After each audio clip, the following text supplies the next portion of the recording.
Okay, we are just returning from closed session. We had our open meeting started at 6 p.m. We went into closed session immediately, and now we're going to rise and report on that closed session, and I'll look to our clerk to speak to that, please. Thank you. Through you, Mr. Mayor, to all of council. So the meeting was called to order at 6 p.m. in open session with a motion presented and passed to move into closed session to receive a delegation respecting a litigation matter and a matter pertaining to a township project. Council also discussed the position of Deputy Mayor for 2021 and the following pending motion was for consideration in open session, and that motion is that council appoint Councillor Cridland as the Deputy Mayor for 2021. Okay, can I have a mover seconder for that motion, please? Councillor Van Vliet and Councillor McClellan. Any discussion? Okay, seeing none. Recorded vote. Councillor Gilmore. In favor. Councillor Van Vliet. In favor. Councillor McClellan. In favor. Councillor Cridland. In favor. And I'm in favor. So congratulations, Councillor Cridland, your Deputy Mayor for the next year. Thank you very much for that. Okay, we just move on to Mayor's announcements. Hopefully they're right here where they were. Okay, so please note the meeting proceedings are being broadcast live, recorded, and made available through the Township website and youtube.com. Effective today, Ontario has designated Niagara Region to be in a gray lockdown state in order to help stop the spread of COVID-19 and save lives. As a result, we must continue to meet electronically, and we're hoping that that changes soon. The Township of Wainfleet and the NPCA are launching a public survey for 30 days, running from February 22nd to March 22nd. This anonymous survey has been developed to collect feedback from residents regarding the Wainfleet wetlands and Corrie Conservation Area. Please look for a postcard invitation in your mailbox next week that will guide you to the online survey, which can be found at getinvolved.npca.ca. And for residents who wish to submit a paper survey, please contact the Township or the NPCA directly, and we can assist in making arrangements for you to receive one by mail. Police Services Board will meet electronically on Thursday, February 25th at 8:30 a.m. Niagara Region Council will meet electronically later that same day at 6:30. Our budget meetings are now set here in Wainfleet, and they are scheduled for March 1st, March 3rd, and March 8th. And these budget meetings will be live streamed. And our next regular meeting of council will be held Tuesday, March 9th at 7 p.m. And that's it for the mayor remarks. Are there any councillor remarks? Councillor Cridland. Thank you, through you, Mayor. Just again, the notice of the NPCA regular authority meeting this Thursday, also electronically, February 18th at 9:30. Thank you. Okay, thank you. So we move on to adoption of our previous council minutes from January 26, 2021. Are there any comments, corrections for that regular meeting at council held on the 26th of January 2021? So the motion being that the minutes of the regular meeting of council held 26th of January 2021 be accepted as circulated. I'll move in a seconder for that, please. Our clerk wishes to speak. Sorry, just Councillor Cridland had something to say before you read the motion, that's all. Oh, I'm sorry, I missed that. I apologize. No, thank you, through you, Mayor. We don't regularly make notes on the minutes. So I just wanted to clarify, there was a motion that we defeated unanimously on the transit when it was brought forward. And I'm not sure if the minutes also would include the direction there that we were wanting something a bit stronger to actually go forward from that. So perhaps it doesn't get included in the minutes. I just wanted to clarify that for the rest of council. Thank you. Okay, thank you. That clarification is noted. Madam Clerk, anything? Yeah, so through you, Mr. Mayor, to all of council. So no, that wasn't noted in the minutes per se. However, there was correspondence that was followed up with the region outlining council's discussion and decision on the matter. Thank you. Okay. So we have that moved and seconded, and discussion is complete. Okay, vote on the minutes. Councillor Van Vliet, in favor or opposed? Favor. Councillor Gilmore, Favor. Councillor Cridland, In favor? Councillor McClellan, In favor. and those minutes are adopted. We now move on to our delegations. A delegation request was submitted over the weekend respecting a planning report listed on the agenda, which has been included as our fourth delegation for this evening. Just for everyone's information, so we have 4 presentations. For each of the presentations, we stick to 10 minutes, strict about that because we have so much to do here. And at the 9-minute mark, I will state 1 minute left. And then we ask that you wrap it up at the 10-minute mark. Okay, so the first delegation is Ann Yankee and Kathy Blott from 8 Trees Incorporated. And they're requesting to move 1 kilometer of the Beatman drain back to the original alignment to support species at risk in the Wainfleet bog. So I don't know who wishes to speak first. Ann, welcome. Yeah, it'll be me speaking on behalf of 8 Trees. Okay, you have 10 minutes and you can begin. Okay, I just have to figure this out. Hold on.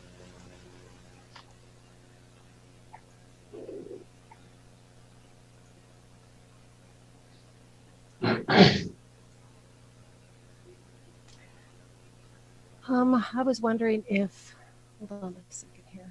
Just having a few technical difficulties. Would you guys mind closing your video? Could you, Sorry, could you close your video or? close our video. Yeah, could you? Because it's blocking my view of what I'm trying to show. We can actually see the presentation. Okay. There is no real way in Zoom to close down the videos because we are broadcasting live to the public as well. Okay. Let me see what I can do here then. Okay, let me start. So, hello, thank you for having us. My name is Ann Yagi. I'm the president of 8 Trees Incorporated. We're a local non-government business located in Pelham. Previous to starting this company, I served 35 years as the biologist for the province here in the Niagara region, and I led the wildlife studies for the bog restoration project. The Conservation Authority and M&R Research led the hydrology and vegetation studies, and I did the wildlife studies. So here we are here to ask council to resolve to move just over a 1 kilometer section of Beatman Drain from next to the Wainfleet bog to its original alignment through the agricultural fields to the south. And the original alignment is in light blue on this slide, and the present day alignment's in dark blue. And this request follows over 20 years of studies on the hydrology, vegetation communities, and species at risk of the wetland, and which shows this system is impacted. And the request is a key step to restoring the Wainfleet bog ecosystem. We understood this was important 20 years ago, and now we have the opportunity within the ongoing drainage improvement project for the Beatman Drain. So I'd like to start with a little bit of context to provide you some context for this study, and to let you know that wetlands, which include marshes, swamps, fens, and bogs, provide important ecological services to our society. They store water and prevent flooding. They recharge the groundwater table. They clean the water as well. They store carbon as peat soils, which is important. We'll talk about that in a little bit more. They provide special habitats for rare and endangered species, and they provide recreational opportunities, research opportunities, and they are globally rare. So natural bog ecosystems form in shallow depressions and take over thousands of years to develop. They have a stable hydrology with a high groundwater table, and the water source is rain and snow usually. And similarly, the Wainfleet bog formed just in this way. About 5,000 years ago, the Lake Erie shoreline breached and flooded and formed a depression behind the Onondaga Escarpment. And that formed the Wainfleet bog over time.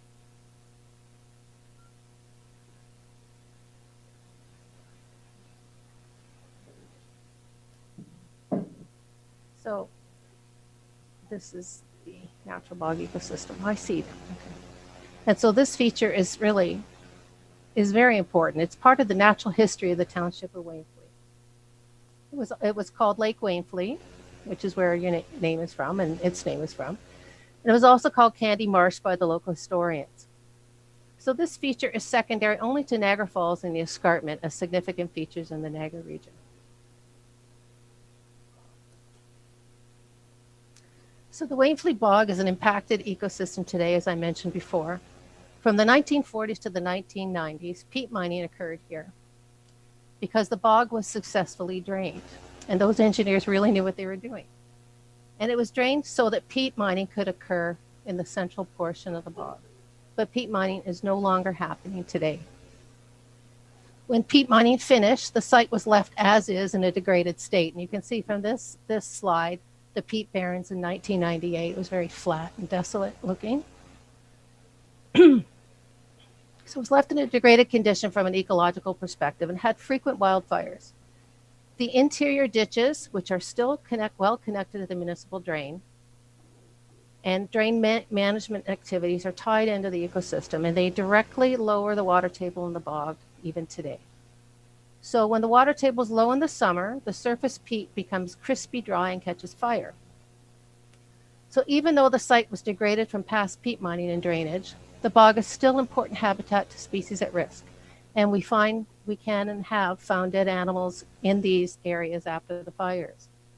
And the most recent fires were in 2012 and 2016, a period when the water table was lowered following the municipal drain cleanout in 2010. So we've known since 2010 that there's this direct relationship between drain cleanouts and the water levels in the bog.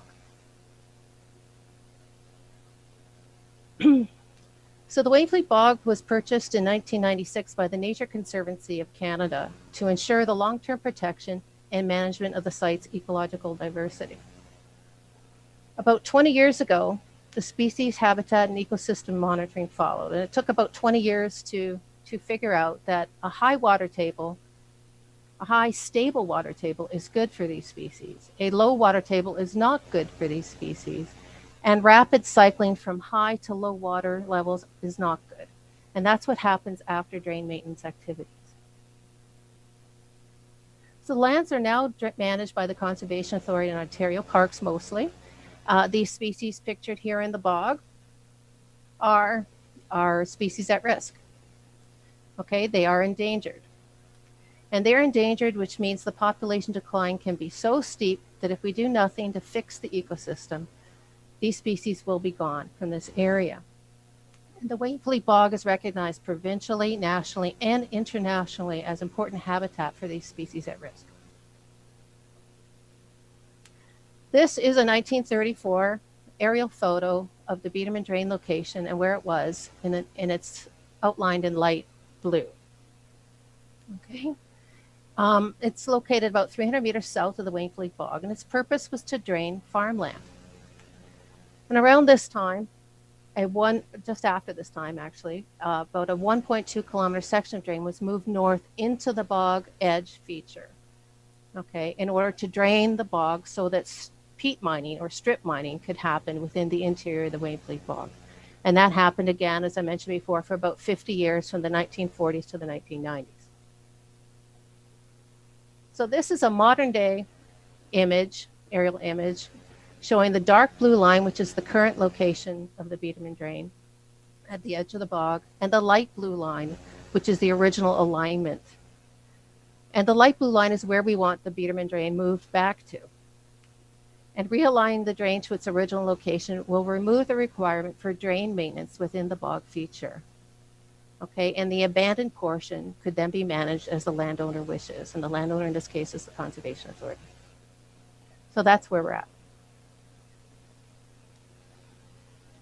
So this is a close-up view of those two air photos I just showed you. The 1934 air photos in the upper left, and the modern day air photo is in the bottom right. Now, I didn't outline where the drain was in the 1930s, but I did indicate it with an orange arrow so that you can see where it was through. And if I'm not sure how to pen and laser pointer. Let's see if I can do this. Can you see this? on the air? No? Can you see this over here? Yes. Okay, so this is the location of where the drain was. And basically the drain moves from here, flows through the agricultural fields, then off towards the Welland Canal. And in the modern day, the only difference is now the drain is located within the bog feature. The old channel is still there, and water still comes from the same location. It goes through this feature and then off to the Welland Canal. Excuse me, you're down to 1 minute left. Yes, thank you. That's good. So the implications are, by moving the drain back to its original 1930s alignment, it would provide private landowners with better drainage of farmland.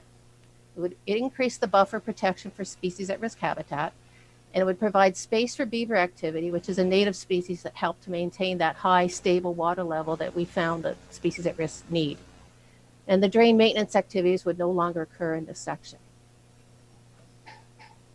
So we're here today because the next step in the Drainage Act process requires that somebody make the request to move the drain. And the Drainage Act allows for the request to be made by a landowner or by council on their own initiative. And we're asking council to make the request rather than a landowner because the Wainfleet Bog is a feature that is well recognized beyond the scope of Wainfleet or any one landowner because of its recognition both provincially and nationally. And these agencies, provincial and national, are eager to have this area restored, which means they have funding resources available. So ATREES is committed to help get the required funding to support this request and to do the follow-up work necessary to support the outreach so that there's a smooth process. Okay, thank you very much for your presentation. Okay. Sorry to cut you off, but... No, that's okay. Okay, any discussion from council? Any questions? Can we have the screen back, please? Yeah, just trying to get that back here. There we are. Thank you very much, Anne. Are there any questions? Questions, discussion? Councillor Cridland. Through you, Mayor, I just really want to thank the presenter for the high-level showcasing of the bog. So I haven't seen that kind of work recently, so it's a real pleasure to see the kind of work that's being done. I'm not sure how this is going to actually fit going forward, but again, really happy that you're in front of us tonight. Thank you. You're welcome. Thank you. And Councillor McClellan. Yes, through you, Mr. Mayor. So the last screen that you showed us, again, I was impressed with the pictures and the stuff you showed us, but the last screen you showed us where it was moved to with the yellow arrow. But if you look above that, prior to it being relocated, it looks as if there was a ditch or a low spot, because that whole area that the current ditch runs in, it is shown cleaned. And so that must have been a place where water was running through anyway. Right. So that is actually a seepage area. It's called a moat that's found around bogs. And so bogs receive all this water, and then they store the water, and when it's saturated, it seeps out so that into these moat formations. And that's what that area is. It's a seepage area or moat, and that's a deeper area that they fit the drain into and was really effective at draining the bog feature for peat harvest. Councillor Van Vliet. Anne, I want to thank you for the presentation. I would like to, could we just receive this presentation, refer it back to staff for a report? Because we don't have enough information on our end to see who this involves and what the implications are and the finances on our end. Yep. So, could I make that motion? Yeah, okay, that motion is made. Have a seconder for it. Councillor McClellan seconds it. Any discussion? Okay, Councillor Gilmore, in favor or opposed? Favor. Councillor Van Vliet. In favor. Councillor Cridland. In favor? And Councillor McClellan. In favor. And I am in favor of that as well. So thank you very much, Anne. We'll take a look at your presentation. We'll discuss it, and we'll see what is potential there, and we'll be in touch with you. Thank you very much. Thank you for the presentation. Thank you.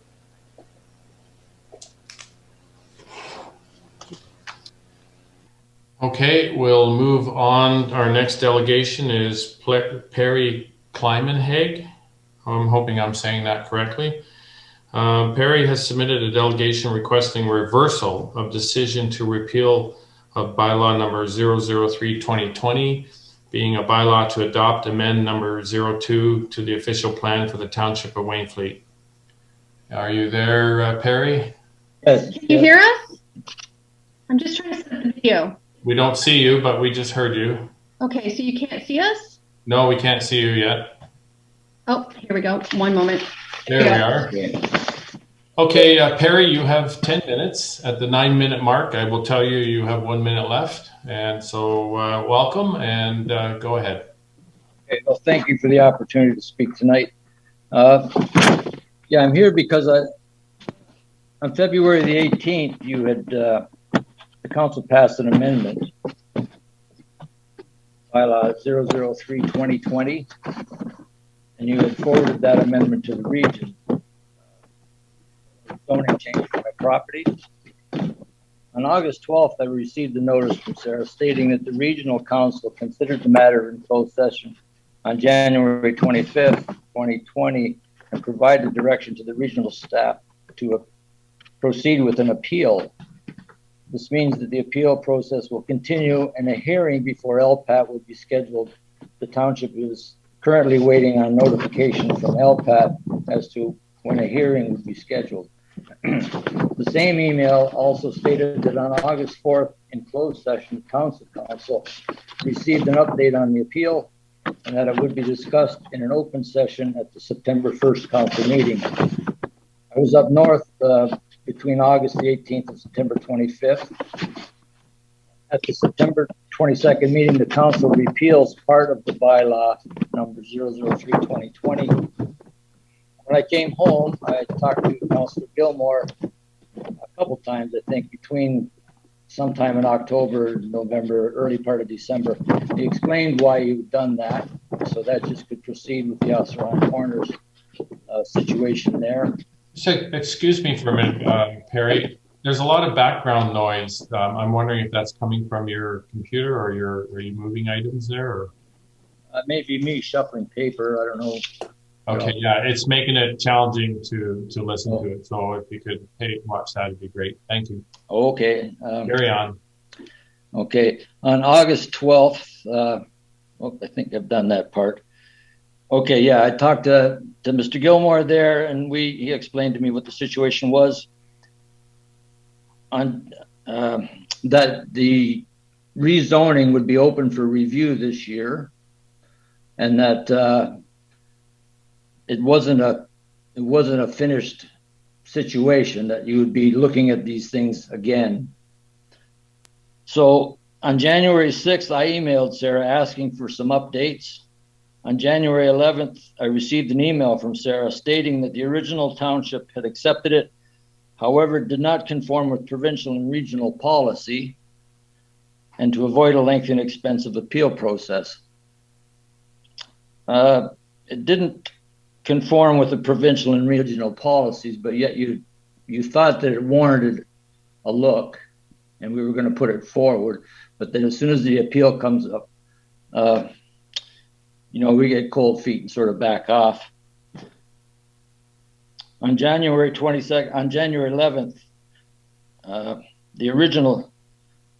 received another email from Sarah stating that originally the township accepted it, however, did not conform. Oh, I'm repeating myself here. On January 22nd, I received from Ontario Land Tribunals a notice for proceeding commencing under subsection 1736. And basically it was Wainfleet versus Regional Municipality of Niagara. So I thought that we were still in the game here. I started inquiring as to a possibility of attending, and I've got some letters from Sarah French. She was doing some research on the wetlands on my place. So I've got a letter from her to take to LPAT. On February the 8th, notification of appeal by Regional Municipality of Niagara was withdrawn. by letter dated February 5th. I would have rather that the township had not repealed the original bylaw. I wish that the appeal process with LPAT had been allowed to go forward. And I'm sort of question, what is a lengthy and expensive appeals process? Like, what does it cost? And how? I was under the impression that an LPAT appeal hearing would be a day or a day and a half, and not very much, I don't think very expensive, but I think it would be a good investment sometime if the township would challenge the region on some of these things, rather than just sort of, sticking our head back in the sand and falling back into line, so to speak. The second thing is that Sarah stated in a letter or in an email, the region is working on refining the agricultural mapping provided by the province. Does the township not have any say in what is going on with our own agricultural area in the township? Or do we just accept that the province and the region submit this to us and we have to accept it? Or, there must be some input. I'm sure there's a lot of parts of properties in Wainfleet that could be expanded and developed without affecting agricultural or green space and wetlands. And third, the other issue I'd sort of like to bring up is it seems like there's a lack of support from the planning staff and the council in large. All the emails I've ever got, there's always been this, does not conform with provincial and regional policies.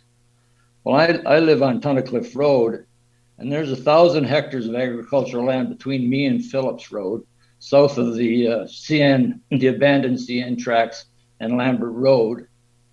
Probably 80% of the agricultural land that was in that area has been chopped up and developed, and none of it probably ever conformed with regional or provincial policies.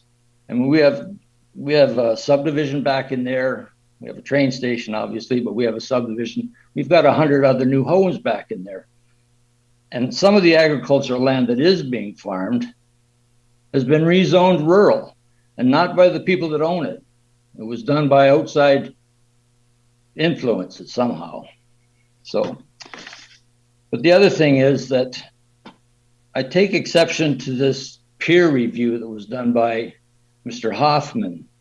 When I came to the township in September back in 2014 and proposed this situation, Mike Sullivan was the planner then, and he recommended I go and get this Colville to do an assessment for the township. Well, Mr. Hoffman sort of applies, and he says that the expert should not be acting in a position of advocacy on behalf of their client. Well, I was under the impression that the township was the client. I just paid the bill. And he just sort of, Hoffman, all he does is rip this Colville report apart. The Colville was the one that the township requested. The Colville came back favorable to me. And then it seems like, well, we really don't want to go through with this. We're looking for excuses. We better get another engineer in here as a disclaimer. So I would sort of wish that, the councillors are elected by the people of Wainfleet. And I think you should be looking for ways to defend and promote the township rather than just sort of discouraging, disrupting and sabotaging anything that's put forward. So, I had a lot of stuff prepared about this Hoffman report. I don't want to waste a lot of time on that stuff, but I'm just wondering, what is the Wainfleet's position on this proposal? Is it a done deal, or are we going to pick up the fight and go on? It's not just my property. There's other properties, and there's probably more properties coming up. So, are we going to challenge the region a little bit on some of this stuff, or are we just going to cow down and accept our fate? So, if the Wainfleet isn't going to get involved with this, then, I have other options. There's a motion of determination to the LPAT. That'll just draw this out longer and probably be a lot more costly. Last minute, Mr. Clemmer. Okay, thank you. And that would, a motion of determination to LPAT would just, like I say, draw this thing out would cost a lot more money, probably for you and for me. I could follow that up it would be followed with an appeal procedure. So, I don't think my appeal rights I think they were withheld from me because I was never notified that I could have come to the September 2nd meeting. Mind you, I was up north anyways. So anyway, that's my presentation. So, okay, thank you. Is there I'm here for any questions or? Okay, thank you very much, Mr. Kleinenhaig. So, questions from council, please. Councilor McClellan.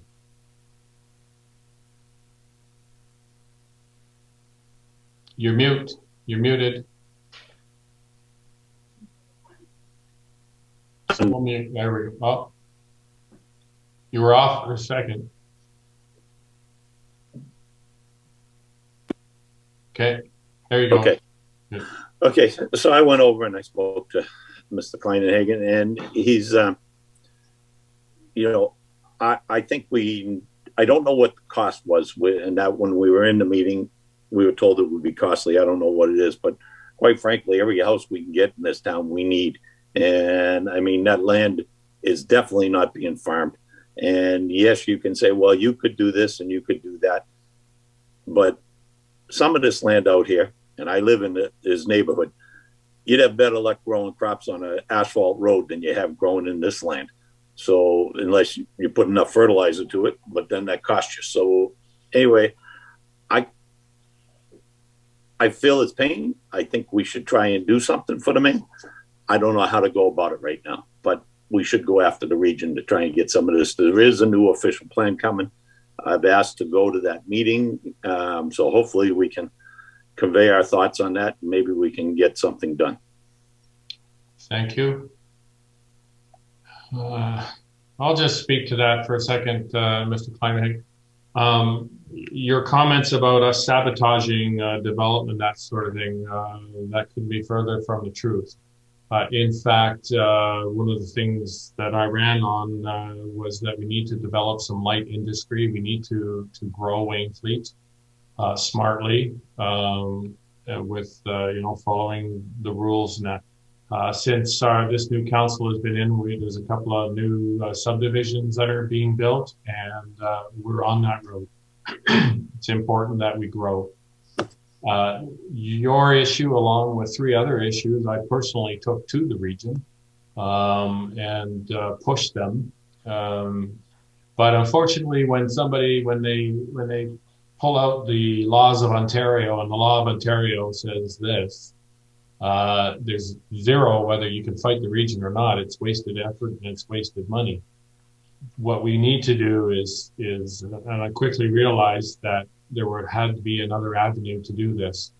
We're still on board to try to move these 3-4 developments forward, but there's a different way to do it. And tackling the region is really only tackling the province, because the province is the one that writes the rules. Fortunately. So we have to work around this. We have to figure out a strategy and a tactic to move these items forward properly and lawfully, so that there's no recourse by the region or the province back at us to stop us. This all costs money for us to do as well. So we want to do it efficiently. So just so you know, though, that nobody in council is trying to sabotage any growth. We're all pretty much in favor of smart growth, and that's what we want. And again, emphasize smart growth. So we're moving things forward as much as we can, but we are running into provincial law barriers, and we're learning how to work around them or how to adjust. So that's my comments on that. Okay. There is a provincial policy statement review, a proposed policy, and it states that the government has issued PPS 2020 to help increase the supply of housing, support jobs, and remove costs and barriers in the land use planning system. Mm-hmm. I mean, there's things like that around It can certainly be looked at. And yet we don't bring note, we just keep throwing this does not, conform thing. There's a provincial policy statement review. Oh, I just read that one. There's other things here too.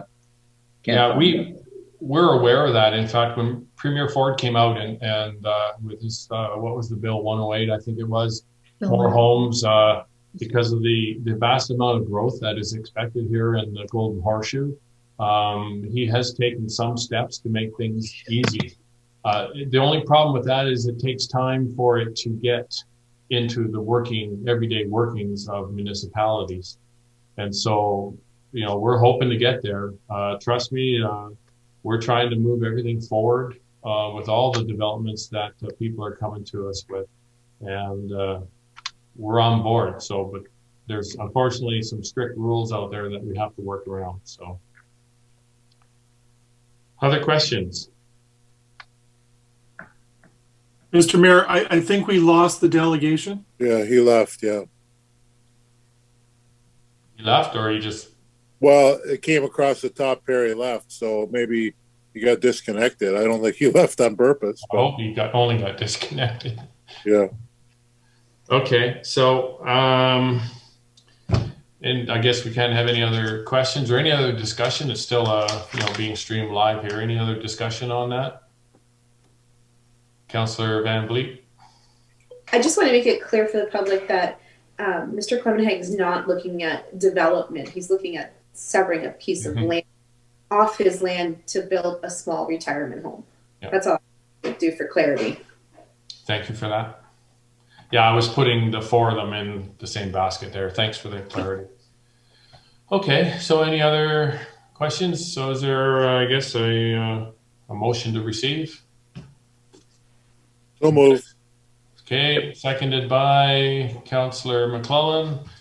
And any other further discussion on that? So go ahead, Councillor. Yeah, I just wonder, so where are we going to go from here then? There's a lot of misunderstanding about the reason for the repeal, I think. I've talked to Perry quite a bit about it. But at any rate, I'm just curious what is the next step with this and the other two? So my understanding is we're gonna have to go back to Sarah, discuss it with Sarah, and she's here with us this evening, and it's gonna have to go back to the region, and we're gonna have to push again. So with the region. So Sarah, would you speak to it, please? You're on mute. There we go. Thank you, Mr. Mayor.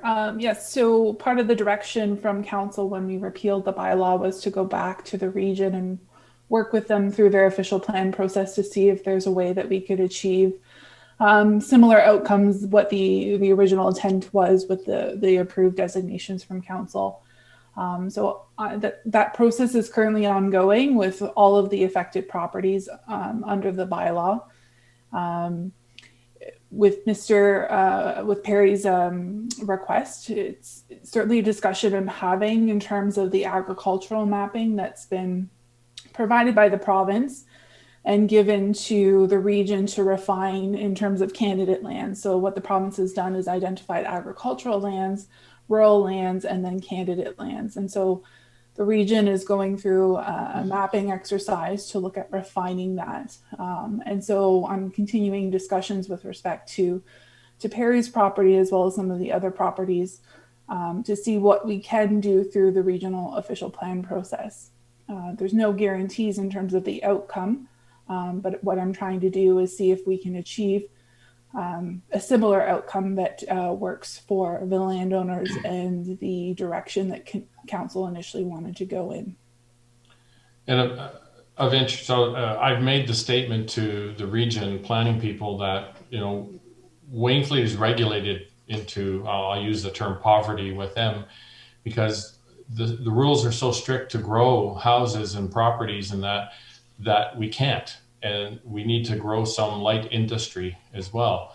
And because the rules are so strict, we're regulated to the point where we can't do that, and therefore we can't grow our tax base, we can't grow our community. So just a point that I've brought up with them. So Mr. Climate Hague, we are, debating it with them. We are pushing it, but there are channels that we have to do it through. So I think Councillor Van Vliet had her hand up first, and then I'll come to you, Councillor McCall. Through you, Mr. Mayor, this is to Sarah. Sarah, I think council's had this discussion before, but has anybody from the region gone out and physically taken a look at the property? I mean, they just look at it on paper, but they have to physically go out there and look at it and see what can and cannot be done. Like, I know where Perry's property is, and it's very, I understand what he's asking for, but nobody will come out and actually look at it. Is there any way we can get somebody to do that? Through you, Mr. Mayor, to Councillor Van Vliet, I can certainly make that request. Thank you. I'm not sure if anyone has gone out from the region to look at the property. I don't know that for sure, so I'm not able to confirm that this evening. But if not, in terms of my discussions with them, I certainly ask that they do that. One other thing that I'd like to note is that likely at the next council meeting or a council meeting after, the region will be coming to discuss the agricultural mapping with council. They've been going around to all of the other councils and kind of reviewing some of the changes and going through their exercise. So I anticipate that a delegation request will be coming forward from the region to present that to council. And like I said, through that process, I am having discussions. I just don't know what the outcome will be. Thank you. I'll look forward to that. And even rather than waiting for that to happen, I still would like you, Sarah, to make an effort to ask one of the planning people to come out. We might as well be aggressive about this. If we sit and wait, who knows how long before they come and we get anywhere. So it's a simple phone call, and if you want, I can do that, but we can talk next time we're in the office together about that. Councillor McClellan, you had your hand up. Yes, through you, Mr. Mayor. There's a couple of comments I'm going to make, and maybe Sarah can answer to them. But this man has taken care of his land for God knows how many years. He's had Ducks Unlimited involved in it. They've created wet spots in his woods, so he has ponds, and he has a fairly large piece of property. If this was any farmer that wanted a retirement lot, we would give it to him. He's done the same thing. He's taken care of his land. He's been a good steward of his land. What he had was a woodlot. He's done very good at it. This piece here, all he wants is a retirement lot so he can get into a smaller house. So there's one. This agricultural mapping. The greatest farmland in Canada was below the escarpment, and it's all paved now, and there's houses on. Milton was big farm area. Now it's all growing like crazy. So what's the province doing?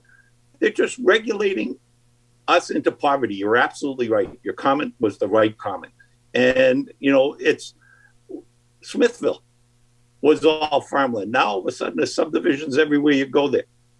They've got to give up on this. And at some point, we've got to fight back. Even if it costs us some money, you give them a bloody nose, they'll think twice before they come back after you. Yeah, and I was out looking at your property just a couple of days ago, Mr. Climate Hague, and you're definitely not prime farmland there, so it works for me. So, anyone else? Go ahead, Perry. You have a quick word. That's one of the problems I've had with this whole peer review and all this other stuff. Colville was the only one that's ever come out to look at that property. Mr. Hoffman was going to do a drive-by. And I talked him into coming out. So he was having trouble walking, bad knees or hips. And we didn't go 100 yards, and he turned around and went back to the car. So nothing really came of that. The other thing I'd like to say is everything from the Welland River to the peat bog is classified as W3. And unless you tile drain any of that stuff, it's really hard to farm it unless, until about the middle of June or early July. And another point maybe is that area is, when you want to develop this, is it not natural to assume that you'd be bringing services like sewers and water out of Port Colborne or Welland, even for industrial lands? it's nice to put subdivisionally develop the hamlet of Wainfleet, but it's a long way to go to tie them into the regional services. So yeah. Okay, thank you for that comment. We're just about done with your topic now, Mr. Kleinhag. Where are we? It's on the floor, right? We have to do the final vote. Am I right? Okay, receive that, and it's going to be referred back to Sarah, and we'll work on it. Sarah has direction from us. So the motion is to receive. Councillor Van Vliet. In favor. And Councillor Cridland. In favor. Councillor McClellan. In favor. Councillor Gilmore. Favor. And that is received. Thank you very much, Mr. Kleinhag. Be aware it is on our tape plate, and we're aware of it. So thank you. Okay, thank you very much. Okay, we'll move on to the next delegation, who is Todd Harris. Wainfleet resident has submitted a delegation regarding concerns of the guide rail system on Lakeshore Road between Burnaby and Station Roads. Are you there, Todd? If you're there, you're on mute. I see your name. I don't see a picture, and you're on mute.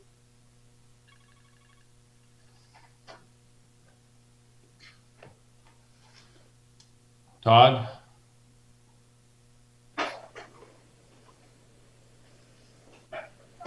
Mr. Harris? Oh, they're okay. The mute's gone. Now we just need the picture.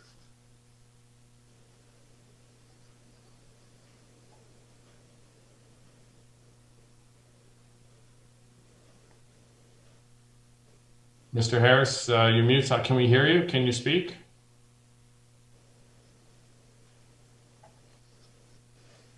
Okay, not hearing anything. He's back on mute again. He's off.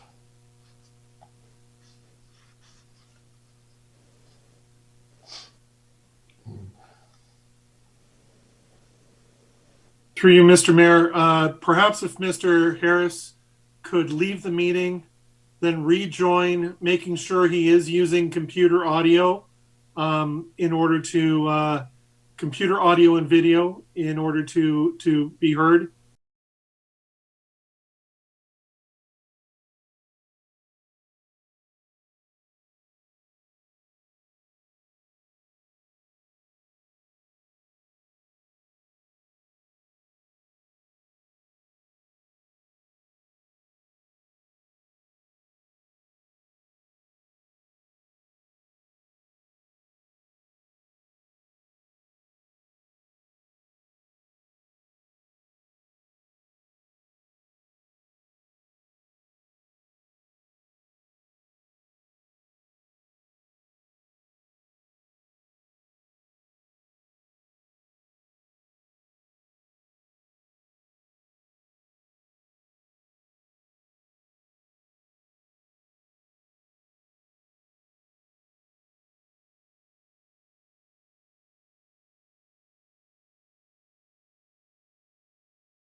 Okay, I hope we're back streaming live here. We had a technical problem with Mr. Harris there.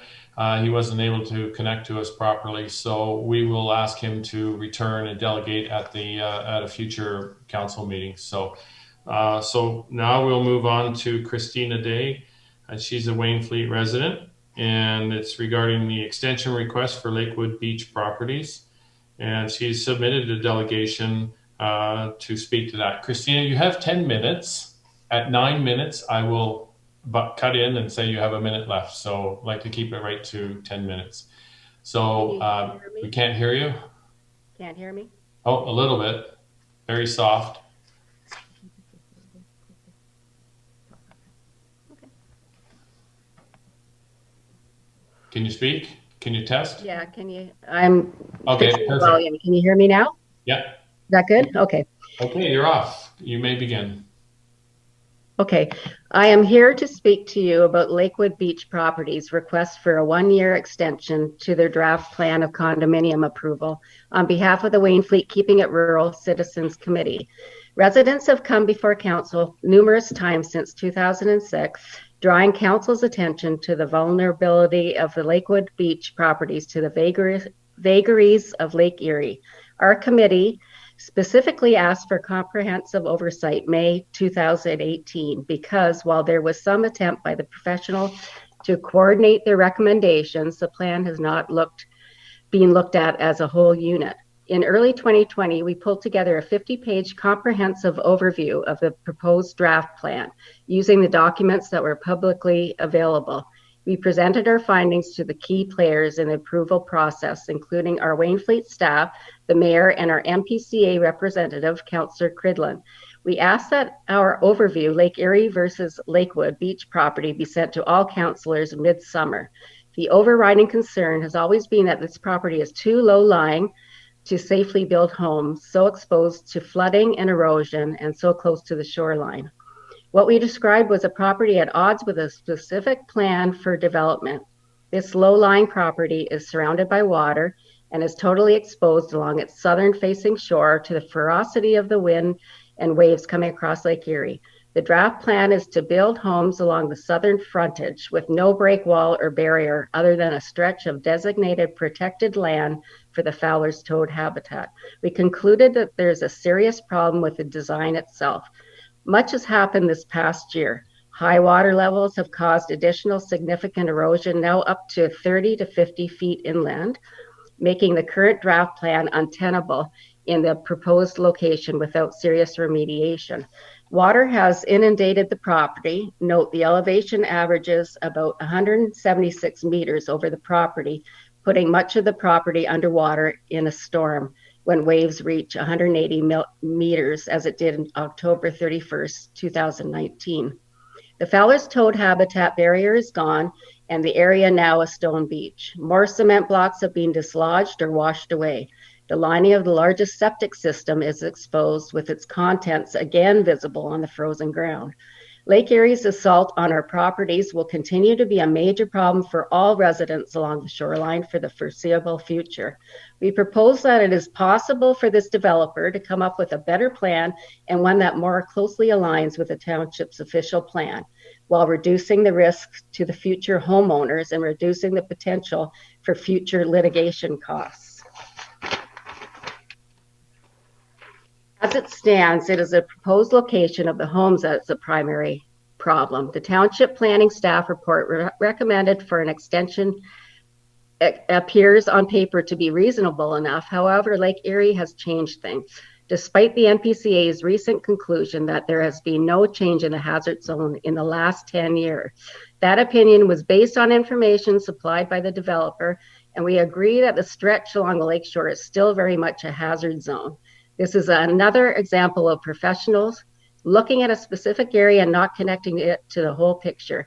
It does not address the overall major damage and changes to the property. Problems we see that need to be addressed before final approval are Canada's Fisheries and Oceans Ministries predicts water levels for Lake Erie to be over 175 meters above sea level for the next 6 months, climbing as high as 176 meters in June. As graphically presented in our 2020 overview, 175 meters is a critical level. That is the level of the water right at the foot of the proposed steps to the beach, which will be 3 feet underwater in June. Conclusion, the houses are now even closer to the water's edge. Access for large construction equipment will be seriously hampered by the boggy soil conditions. The west side of the Lakewood Beach property next to the Casey Drain has taken an additional beating over the last year, destabilizing its banks and causing flooding throughout the area, forcing some residents on the north side of Lakeshore Road to abandon their homes. Conclusion, the houses proposed on the west side of the property are particularly vulnerable. Conditions 36 and 52, we have not seen or been able to evaluate the stormwater management plan. It was not listed as outstanding in the staff report. Conclusion, the plan requires thorough examination to ensure it can withstand 16.5 foot, 5 meter waves. Condition 25 mentions only an inoperable septic system, but there are 4 on the property. Conclusion, all 4 systems need to be included in condition 25 and an ESA phase 2 completed. Condition 26 concerning an agreement with Clearford, formerly Long Beach Waterworks, for the water supply has not been made public. Clearford has had 3 years to supply potable water to its current customer and has failed to do so. Assurances are needed with a plan, agreement, and timeline from Clearford to provide its current customers with full capacity potable water, as well as the extension plan to supply Lakewood Beach property. Conclusion, the agreement needs to be made public for feedback. Sarah Ivins has recommended that you approve the extension because that is her job. And on the surface, it is a reasonable request. Her job is not to evaluate the merits of a project, but to make sure that all the steps in the process have been covered and each expert has weighed in. So her hands are also tied at this stage. If you asked her if she would recommend the project if it came before council today, her answer might be different. You may well be thinking, we have to trust the experts, and you should be able to, but in this case, you, our council, need to show some common sense and evaluate the project as a whole. You cannot go by theories alone. You must assess facts based on today's reality. Based on our experience with Lake Erie, our conclusion is that the proposed draft plan, if implemented, will fail, even if the conditions are met. Before you agree to the extension, ask yourselves this question. Have all of you councillors and mayor recently walked on the beach, such as it is? Have you looked at the Lakewood? Have you examined the draft plan and have full appreciation of its complexities and how it relates to land in Lake Erie? Given what you know is happening along the lakeshore, can you confidently approve this project as safe? Can you stand up and say you have done your due diligence in assessing this request? Our long-standing protests and detailed presentations should be enough to alert you to the folly of this proposal. If we can see it, so can you. It is now your choice. You can choose to reject an extension to this project as it stands, freeing the developers to come up with a better plan, or are you truly confident that the plan is retrievable? You must know what the remediation plans are first. You can still add conditions, most importantly, a condition for an independent review by a coastal engineer that reports to council and presents a plan for proper protection for the home, the same protection standard that is demanded by our own township for any new builds in Wainfleet. As our representatives, you must be unreservedly satisfied that there's no danger to our future residents or their homes with this proposed draft plan. If you decide to grant the extension, we ask council to add the following directions and conditions. Number 1, an independent coastal engineer provide council with a thorough report at a public meeting on the impact of the present and future erosion of the land to the homes in the proposed locations, given the current conditions, with recommendations of what is required to safeguard any building on the property. Number 2, a phase 2 environmental site assessment review be undertaken, specifically to assess and implement the safe removal of the previously unassessed septic tank for them, example, not part of phase 1 ESA, and for their prompt, immediate, safe removal. Number 3, the stormwater management plan be presented to council at a public meeting, specifically to examine whether this plan can handle waves of 5 meters or more inundating the land, to present restabilization measures needed to for the west side embankment by the Casey Drain and present the safeguards to be put in place for the home. 1 minute left, Ms. Day. Thank you. Okay. Number 4, the agreed plan to replace trees surrounding the abutting neighbor's property, which were removed in 2017-18, increasing the neighbor's exposure to Lake Erie wind and flooding, be fully implemented in the spring of 2021. Number 5, the final version of the master servicing plan and the agreement with Clearford with its plan to supply water to Lakewood Beach property development be brought for review by council at a public meeting. The developer be allowed to bring forward a plan for remediation of the property or a new design if adequate protection, break walls, barriers, berms, etc., cannot be included in the current design. These requests be done within 12-month extension period to the satisfaction of the neighbor, the public, and council, and that no further extensions be granted. Okay. We're going to show you pictures. We're done. That's your 10 minutes. Okay. Thank you very much. All right. Sorry about that. Questions by council? Councillor McClellan. Yes, so I've been out there. I walked that property when there was no storm. I walked that property shortly after a bad storm last fall. I think you're all aware I was out there. You all got an email about it. But I can tell you what this lady's asking for is not unreasonable. Some of these studies probably should be done. You know, that they should be done by the developer.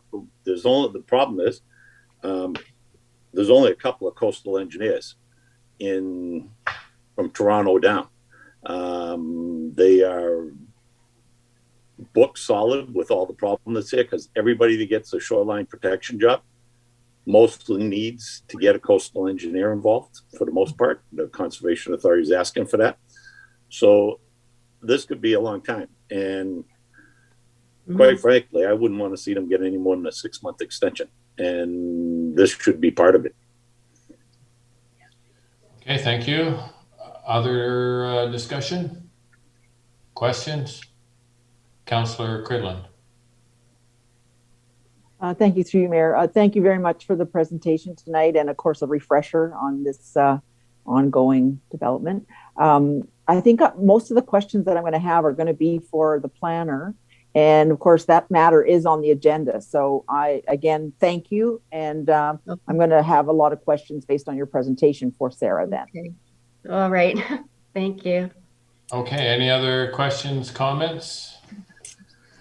Would somebody like to make a motion to receive or otherwise? Councillor McClellan. I'll make a motion to receive. Okay, seconded by, I think Councillor Gilmore's hand went up. Any other discussion on that? Okay, opposed or in favor? Councillor Van Vliet. In favor. Councillor Cridland. In favor. And Councillor Gilmore. Favor. Councillor McClellan. In favor. And I'm in favor, so that report is received, and it does come up later in the session here. So thank you very much, Ms. Day. I see we have Mr. Harris back. I don't know. I guess we could squeeze him in if it's working. Can you hear us? I can hear you. Okay. Well, can you hear me? Yes, we can. So I apologize for that. That it was probably on my system. Okay, just a second. So Mr. Harris has submitted a delegation regarding the concerns of the guide rail system on Lakeshore Road between Burnaby and Station Roads. Mr. Harris, you have 10 minutes. Okay, thanks. I live on Lakeshore Road in Wainfleet with my dog, Mickey. The background with road barriers goes back many years to include working with the MTO, City of Hamilton, and the GTAA as a private contractor for roads and highway maintenance. I've had several industrial design patents, one of which is a reflective coating system for the W-beam guide rail recently installed on Lakeshore here. Before I invested money and time, I needed to know the future of the W-beam. And it was before the internet and Google. So many calls were made to the officials at the MTO in Downsview, and the FHA in Virginia, and others to find out. They all said the same thing about the W-beam, that they're being phased out because of safety issues.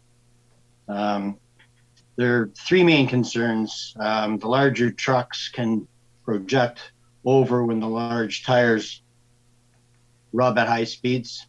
The smaller vehicles come to a dead stop when hitting the I-beam posts. And thirdly, the vehicles hitting it often bounce off it onto oncoming traffic because the rigidity. The wire cable system is designed to snare vehicles snapping or bending the support posts, and depending on if they're wood or metal. Shown, I sent some pictures into you. I'm not sure if you have them. Uh-oh.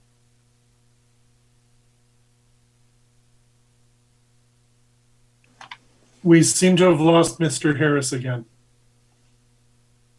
Mr. Harris, are you here? Okay, we can't hear you. Okay, can you hear me now? Yeah, perhaps just leave your video off for a bit. Okay, go ahead if we can hear you now. Yeah, okay. I sent in some pictures. I'm not sure if you have any correspondence or anything, but there's on picture number 2 where there's a truck test, and the posts. So the posts are designed to be replaced while both ends are buried to maintain the integrity of the whole span. My other concerns are, this was approved 3 years ago and was completed on the advice of the consultant that may not specialize in road barrier design. And 2, why the guide rail was improperly installed. The I-beam posts are 6 feet apart from each other when they're spec'd to be 10 to 12 feet apart from each other. And I suggest the town take a look at the final tender to see if it affected the pricing after the tender was awarded. Thirdly, why did the township not attempt to rebuild the existing structure as it was designed for when the posts are broken or rotted off? The existing wire cable system was still intact on both ends. When the contractors first cut it, there's 3 cables that spanned about 2 football fields over 600-700 feet. You could hear the sound that each cable made. So you knew they were taut. And that was put in maybe 30 years ago, I'm not sure. But this style of guide rail is MTO approved, and it's being used on thousands of kilometers of roadway in cottage country where an unsightly W-beam is just too ugly. The costing of cable barrier is about 50 to 75% less than the W-beam. Now, this stretch of waterfront is only one of few that cars can drive by and see Wainfleet's view to the south. Now it's obstructed for no good reason. The green space at the end, the east end of it, had been maintained by myself for the last 15 years or so, as well as removing near 20 tons of garbage that gets washed up every storm. Saving the town from maintenance crew hours and a lot of money. I've never asked for anything in return for that. And it's so my motion here is just to have the section of guide rail replaced, modified or altered. The east section should be completely removed back about 20 feet, modified to community standards. And maybe what I mean by that is to put something a little bit more.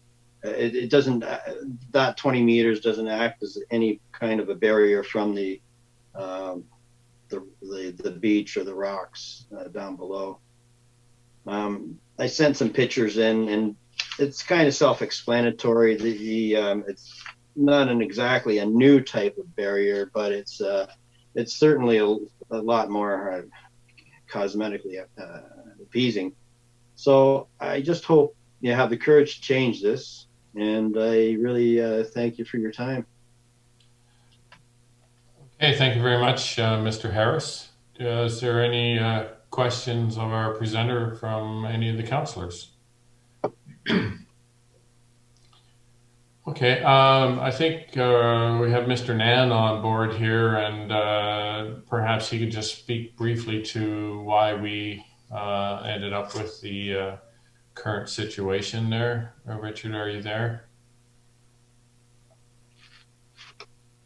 Through your worship, to members of council, yes, it was identified in a road safety study that was performed in October of 2017 and brought to council for consideration in Public Works Staff Report 00018 2017. And at the time, the report was presented, and the consultant that was the successful bidder of a tendering process completed the report. They presented it to council, and at the time, council directed staff to implement the recommendations that were found in those traffic studies, the roads needs study and the road safety study by the engineering consultant. Okay, thank you. Any other questions? Okay, seeing none, I have a mover and seconder, please, to receive this report. Councillor McClellan moves it. Councillor Van Vliet seconds it. Seeing no other further discussion. Councillor McClellan, go ahead. You have a question? Yeah, through you, Mr. Mayor, I have a question for Mr. Nan. What's the life expectancy of what's in there? And, you know, is this something that's going to be there 10 years or 12 years or 25 years? Well, obviously, it depends on the traffic. I mean, we've got one section of guide rail in town now that can't seem to last 5 years without getting hit by an accident. But they're designed, I mean, obviously, depending on the weather conditions that we're receiving off the lake, they should last 20 years. But again, it's depending on the weather conditions, traffic volume, how many accidents it actually impacted. But again, there's so many factors that, you know, again, we went with the recommendation that was put in the report by the engineering firm. And that's what we went with, the exact size and type that was recommended. Okay, thank you. Okay, any other questions? Seeing none then, Mr. Kalasa? Just a comment through you, Mr. Mayor, to thank the delegation for coming forward and for actually bringing these sort of alternative methods or products into I guess, our realm for further examination. And again, if these new, I call them new, but new to us, models of equipment are able to be perhaps instituted in the future at a lower cost and an equal or better level of service than the old systems, then it's something certainly that we need to look towards moving forward and potentially implement if we can in the long run. Thank you. Okay, we'll have a vote to receive this report. Councillor Van Vliet? In favor. Councillor Cridland? In favor. Councillor McClellan? In favor. Councillor Gilmore? Favor. I'm in favor as well. Thank you very much for your presentation, Mr. Harris. It was informative. I have the photos in front of me. Definitely nice looking, and we're going to consider that in the future. Thank you very much. Okay, thanks. And thumbs up just in case you can't hear me. Okay, great. Thank you. Thank you. Okay, moving on now to, that concludes our delegations for this evening. We're now moving on to staff reports. And we'll go right into our COVID impact report. And I'd like Mr. Kalasa to give your overview of that, please. Through you, Mr. Mayor, to council. And again, I know it's been a long meeting already, so I will be brief. This is our next COVID update report. It seems we're getting close to a 1 year mark. At this stage, the second provincial emergency that was originally declared on January 12th expired approximately a week ago on February 9th of 2021. And various orders under that plan, under that emergency plan, remain in force and effect until February 23rd or until otherwise modified by the province. One of those modifications, as is clearly known now, was not known at the time the report was prepared, was that Niagara region would be reopening in a gray lockdown category effective today. Hence the need for us to have this meeting electronically without any members of the public present in the council chambers. Tied into that decision, we have a note that the arena operations are going to be, have actually ramped down. The ice plant for the arena was turned off Sunday, which would have been, what's today, Tuesday, 2 days ago. And our operations staff and recreation staff are working towards removing the ice in accordance with previous direction, which was provided by council earlier in the year. There's a quick overview of the different future meetings of council and the different categories that we are currently working with. Again, gray category requiring we operate remotely completely, and the various different phases moving from there. And then finally, well water quality testing. Again, a regional program that has been sort of on hiatus during the emergency because of the availability of resources at the region to participate, manage, and coordinate the pickup and distribution and delivery, if you will, of water samples to the appropriate testing grounds. Following discussions at a public health briefing by Dr. Hergy a Friday or two ago, the township's emergency control group is now looking at attempting to institute a sort of made in Wainfleet solution to try and get some relief to Wainfleet residents who need water tested and are having difficulty doing so on their own. The emergency control group is currently finalizing plans and is working towards hopefully having something up and running in the next couple of weeks so that prior to the spring, residents of Wainfleet would be able to get some water testing done with some samples tested and returned. That summarizes the report at this time. I'm available to answer any questions if possible, but thank you very much. Councillor McClellan. Yeah, this is to Will. If you're looking, I get my water tested regularly, and there is a company in Niagara Falls that'll do it. Don't quote me, but I think it's in the neighborhood of $40 a test. But at least you get it tested in. Okay. So we'll just put a motion on the floor. Admin staff report ASR 003-2021 respecting COVID-19 impact report be received as information. Mover and a seconder on that, please. Councilor. We lost Councillor McClellan, so you better just wait till it gets sorted out. It's gone, eh?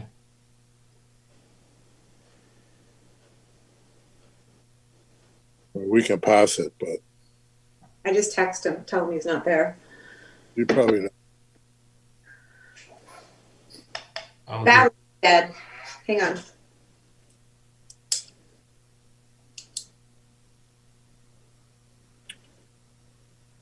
Ridiculous.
Back off. Okay, apologize to the public. We had quite a little technical issue there. We have it fixed somewhat, so it's working. We were at the point where the COVID staff report was being received for information. It's been moved and it's on the floor. So now we just have to vote. Councillor Van Vliet. Excuse me, Mr. Mayor. Oh. I don't think we got a seconder on that, or at least I didn't hear it the first time. Oh, I thought it was Councillor Gilmore. I moved it, but we were cut off. So I'll move that we received a report for information. Councillor Van Vliet, second it. Okay. Apologize to the public. We had a Feedback. Okay, any further discussion? Okay, and we'll have a vote. Councillor Van Vliet. In favor. Councillor Gilmore. Favor. Councillor Cridland. In favor. And Councillor McClellan. In favor. And that is carried. Thank you. Okay, we move on now to ASR 004 2021, and that's the municipal grant and donation applications. And we'll look to Ms. Louie, our treasurer, to speak to that, please. Councillor Cridland. Okay, go ahead. Thank you. Through the mayor to all of council. So before you is the administrative staff report 004, which is a summary of the community groups that have completed an application for funding for council to consider as part of our grant and donation policy prior to our budget deliberations. So just a little bit of history. The grant and donation policy was created to provide a transparent and equitable process for council to consider donating tax dollars to community groups that have a direct or indirect benefit to Wainfleet and our residents. All applications received were considered to be eligible and therefore are being presented for council's consideration this evening. One request not included in the staff report, as they did not complete a grant application, but staff feel council should consider as they did appear as a delegate before council, is the Pathstone mental health. So the financial ask for that was $20,000, which was for a 1 day per week walk-in clinic that would be located in Wainfleet, which would be to support mental health. This financial request also requires the township to provide a free safe space to host these sessions. So the presentation noted that online video counseling would be available to Wainfleet residents as well as this in-person counseling session, and that would be available 5 days per week. So a few items to note regarding the applications that were received and not received. So the $15,000 capital ask from the Agricultural Society for tables and materials to build a wagon to house the tables was requested through a council delegation and did not come forward through the grant and donation application process. And the Niagara Health System's One Foundation request, which was initially a $5,000 annual commitment for 5 years. Niagara Health was advised at the time that they initially made application that although that current year was approved, it didn't mean that they would be approved for each of the subsequent years. An application was not received for this year. So the amount that's included in the package that's presented is the initial request that stated the $5,000 per year. So it is staff's hope that council will discuss the applications presented before them and recommend allocation amounts for staff to bring forward with the budget process. There has been interest in the past for some of the reoccurring grant requests from local community groups be included as part of the regular budget process and not be included as part of this grant and donation application process. So this can certainly be done upon council's request. Staff just remind council that the original intent of the policy, which was to increase equity and transparency. So with that being said, staff are happy to implement the wishes of council if they choose to include some of these reoccurring grants as part of the regular budget process. And that's it. So I'd be happy to answer any questions that anyone has in regards to any of the applications. Okay, thank you, Ms. Louie. So first we'll put the motion on the floor, the admin staff report ASR 004 2021 respecting the 2021 municipal grant and donation applications be received, and that council establish the total amount to be included in the 2021 budget for municipal grants and donations, and that council determine the allocation of said amount for eligible grant applications received. Have a mover and a seconder for that, please. Councillor Van Vliet, yes, and Councillor Gilmore. Okay, and now any discussion? Sorry? Sorry, it's a little bit challenging. My apologies. Just before it gets on the floor, I was going to ask if it's appropriate to split that. So can we just put one motion on the floor and then the second motion? One might help us with the second one. So if that's acceptable, I'd move that we just set the amount first. Okay, so yeah, we can. I was going to receive all this, and then we were going to have discussion and debate and land at a final number. Is what the plan was on that. So do we need to split it for that, or I don't think so. Will or Meredith? Through you, Mr. Mayor, if Councillor Cridland's requesting that the motion be split, then we will split the motion and consider them separately. Okay, good. Okay, so the first motion is that it be received. You're doing that separately, Councillor Cridland? That's one report, right? So that's on the floor then? That's what I'd like to move if it's seconded, yeah. All right, to receive. So all in favor, Councillor Van Vliet? Was seconded, wasn't it? Okay, seconded by Councillor Van Vliet. Any discussion on receiving the report? Seeing none. Councillor McClellan, in favor or opposed? In favor of receiving the report. Councillor Van Vliet? In favor. Councillor Gilmore? In favor. Councillor Cridland? In favor. Okay, and that is received. The second part of the motion was that council establish the total amount to be included in the 2021 budget for municipal grants and donations, and that council determine the allocation of said amounts for the eligible grant applications received. I have a mover and a seconder for that, please. Meredith? Sorry, through you, Mr. Mayor, I believe that Councillor Cridland wanted the second part of that motion and the third part read separately. Is that correct, Councillor Cridland? You want it in three parts, not two. Thank you for the clarification. Sorry. So you want it in 3 parts, not 2. So now we're going to deal with the council established the total amount to be included in the 2021 budget for municipal grants and donations. So then we'll need to move the secretary on that. My misunderstanding. I thought she wanted one in 2 reports. So we'll do them all separately. Okay, so the next part of that is that council determine the allocation of said amount for eligible grant applications received. A mover and a seconder for that, please. Councillor Cridland, seconded by Councillor Van Vliet. Discussion. Seeing none. Opposed or in favor? Mr. Mayor, Councillor McClellan has some discussion. Pardon me? Councillor McClellan has some discussion on that. Oh, okay, I didn't hear that. Sorry. Yeah, so we're looking for a number for donation. With the year the way it is and what we've got, I'm thinking we hold it at $10,000, and that's it. I'm like, we can build these tables and that. There's got to be businesses and farmers around that would donate to that to help them get up there and get them built, right? We got to cut this down this year. There's no money.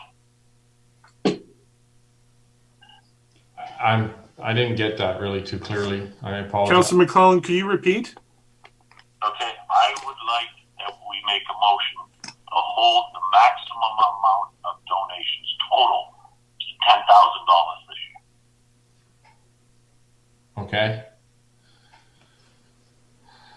So, but the motion is we set the allocation, determine the allocation of said amount for eligible grant applications. So Councillor McClellan is saying to set it at $10,000. Our grant policy is $20,000 though. That's built into our bylaw, is it not? Will? Through you, Mr. Mayor. 1 second, I'm moving the phone around. And perhaps Mallory can speak to that quicker than me finding it. Yeah, so through you, Mr. Mayor, to all of council, I don't have the policy right in front of me, but I don't believe that there is a set dollar value. I think that's up for council to determine. It is suggested that stream 1 is at least 70%. and Stream 2, which has indirect benefit to Wainfleet residents, is allocated no more than 30% of whatever the total funds is that council determines to be allocated towards the grant donation and policy. Okay, so Councillor McClellan is suggesting $10,000. Is discussion, is that a motion, or John? I'd like to make it a motion that's where we sit at. It's open for discussion, but yeah. Okay, so it's a motion on the floor. I need a seconder for that, please. Councillor Gilmore seconds that. Okay, now discussion. Councillor Cridlin. Thank you. We've been waiting for this policy, I think, for tonight. So thank you, through you, Mayor. Thank you for the motion to get us started, Councillor. I don't know if it's a friendly amendment or not, but 2020, saw us give out grant monies and allotments and we hit a situation where a lot of those funds weren't provided or, released to the actual public that, contributes to these grants. So with 2021 ahead of us and us not really knowing where we are at the end of 2020, given financial information available that we're hitting into budget, I would ask if it's a friendly amendment or not. I would take that down to 0 for 2021. And for people that, for what the applications are, I don't know that we're going to be where we can still gather. So, we've just gone through pulling a service away that, the public expected. I think if we set the bar that there's not going to be much gathering this 2021, then we can go ahead with 0 for 2021. And then when we get back to 2022, we can reallocate these funds where they can be used. So I don't think, going from 10 to 0 is a friendly amendment. So we'll just leave it at that and we'll see how it goes. So I'll leave that up to Councillor McClellan. Thank you. And so I look to Councillor McClellan. Do you accept that as a friendly amendment? Yes, I do. I think Councillor Quinlan just had a bigger backbone than I did. Something about a backbone I got. He didn't answer the question though. I said yes, I would accept it. Oh, okay. Okay, so the motion has been amended to 0 grant dollars this year. That's on the floor. Any other discussion on that? Just a Councilor point of order. Point of order. You need the approval of the seconder. Oh yes, you're right. Seconder? Oh, I will second it. Okay, thank you for that. Any other discussion? I have a question for Mallory. Through you, Mayor. Mallory, the scholarships, did we transfer those to council budget, or they've disappeared from here? I'm sure we moved them somewhere. I just can't remember where. So through you, Mr. Mayor, to Councillor Gilmore. Yeah, so they historically have been presented on kind of the same sheet, and they will still appear on that sheet in the budget package. However, there is a policy that states that we will donate $500 to each of those 3 schools. So it's not actually up for consideration because it's embedded in one of our township policies. So we are committed to do that annually, so long as that policy is in place. Yeah, great. Thank you. Okay, Councillor Cridlin. Thank you, through you, Mayor, to Mallory. Might as well also confirm that this doesn't impact the airport as well. So through you, Mr. Mayor, to Councillor Cridlin, that is correct. So that is a separate obligation that we have with them, which is also not negotiable. Councillor Van Vliet. I just wanted to know, Mallory, did we contact the Wainfleet Agricultural Society and let them know about the grant process that was announced for festivals and communities? So through you, Mr. Mayor, to Councillor Van Vliet, I didn't personally have a conversation with them about that grant. I don't have the specific details of it. I can certainly look into that and pass that along to them. I did reach out to all of the community groups that had submitted application last year, particularly some of the ones that didn't apply this year, just to ensure that they actually meant to not apply and it was intentional and nothing was missed due to the fact that we have restricted access to town hall at the moment. So I did have a couple of conversations with the Agricultural Society, but not specifically in regards to external grants that might be available to them. Okay, I was just wondering because I think I mentioned it at the last meeting that it came up at Roma. So, Will? Through you, Mr. Mayor, just to point out that I think we were going to do that, but we couldn't find any details of that program aside from the public press release or the announcement.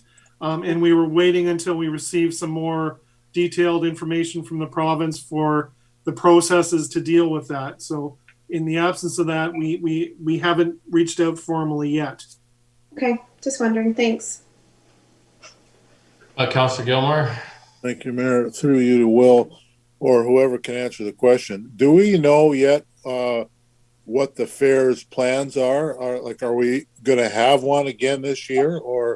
And either way, the money that we allocated in the 2020 budget, I assume that are they sitting on that from last year when we didn't have a fair, or what's the status of those funds? So through the mayor to Councillor Gilmore. So yes, I did speak with both the Heritage Society and the Agricultural Society, both of which are hoping to host events this year.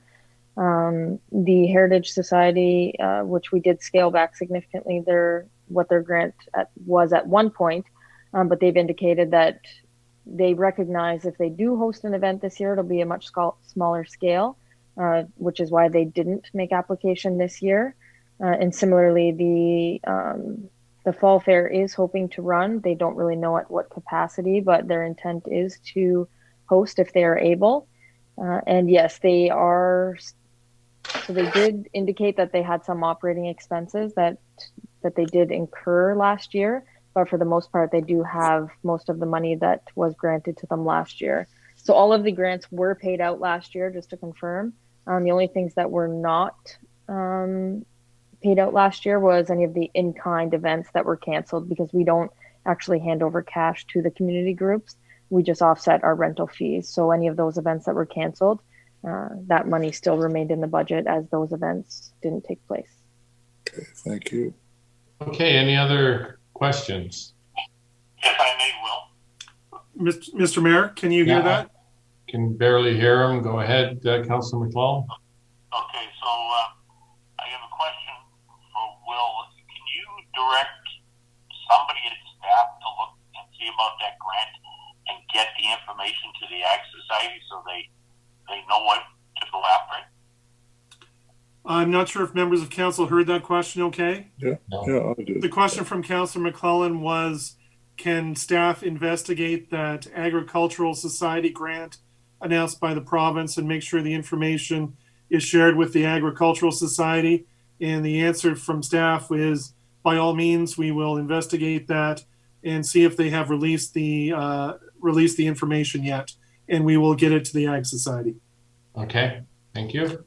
And any other, if I could, and any other eligible groups that might be included within the umbrella of the program that the province announces. Okay, thank you. Thank you, Will. Okay, no more questions. I don't see any more hands up. So we'll now take the vote on the grant policy this year being $0. That was a friendly amendment to the motion. So yay or nay, Councillor McClellan? Councillor Moore? In favor. Councillor Van Vliet? In favor. Councillor Cridland? In favor. And I'm in favor, so that is unanimous and carried. Thank you.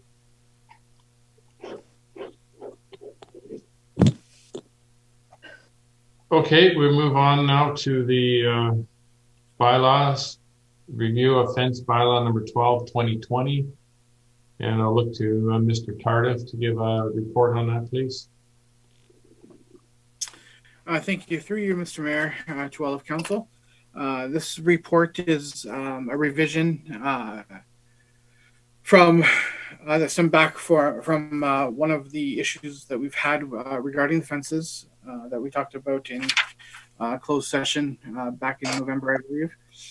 So these are just new amendments that staff is recommending, just to bring more clarification to what the intent of the bylaw is, and moving forward with that. Those amendments include a safety related item regarding pools, and then a section to remove one of the restrictions for rebuilding a fence along a property that abuts Lake Erie.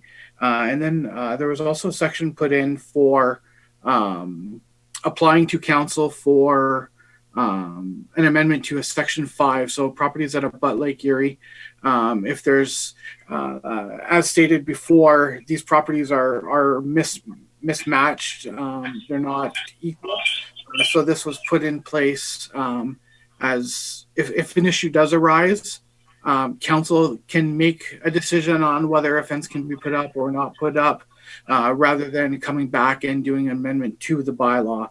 So those are the major changes that are being recommended right now for council's consideration. If council has any questions, I'd be happy to answer them. Thank you, Mark.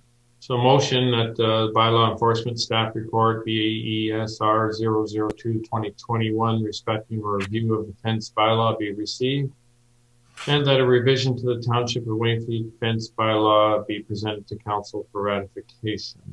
A mover and seconder to put that on the floor, please. Mr. Mayor, just to interrupt, can we pause for a moment? Councillor McClelland has his IT sorted out and will be joining us momentarily via Zoom. Okay. And we were just getting some major feedback there for a moment, so. Sure, we'll just hang on for a second here.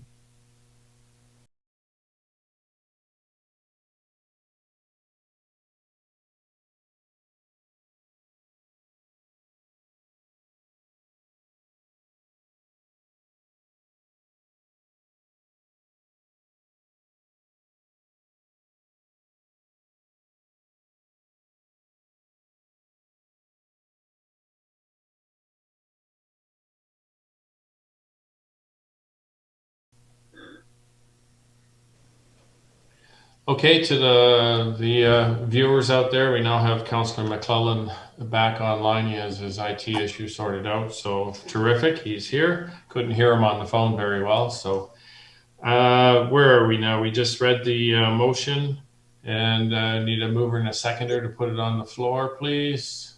Councillor McGilmore and seconded by Councillor McClelland. And discussion. So that's the fence bylaw or the Mark spoke to. Any discussion? Councillor Cridland. Thank you, through you, Mayor. In the body of the, first of all, thank you for the report. We're close to having this solved. So, and many other municipalities, of course, have a bylaw and it's working. So we'll get there. But in the body of the report, it is suggesting something about council seeing exceptions. So I read that over. I'm not in favor of going that far. I think we can get it right without doing that. So if anybody else wants to chime in, that's one of the comments I wanted to make sure I got out there. Thank you. Okay, thank you. Any other discussion? Councillor Van Vliet. Through you, Mr. Mayor, this is not to Councillor Cridland, what she was speaking of.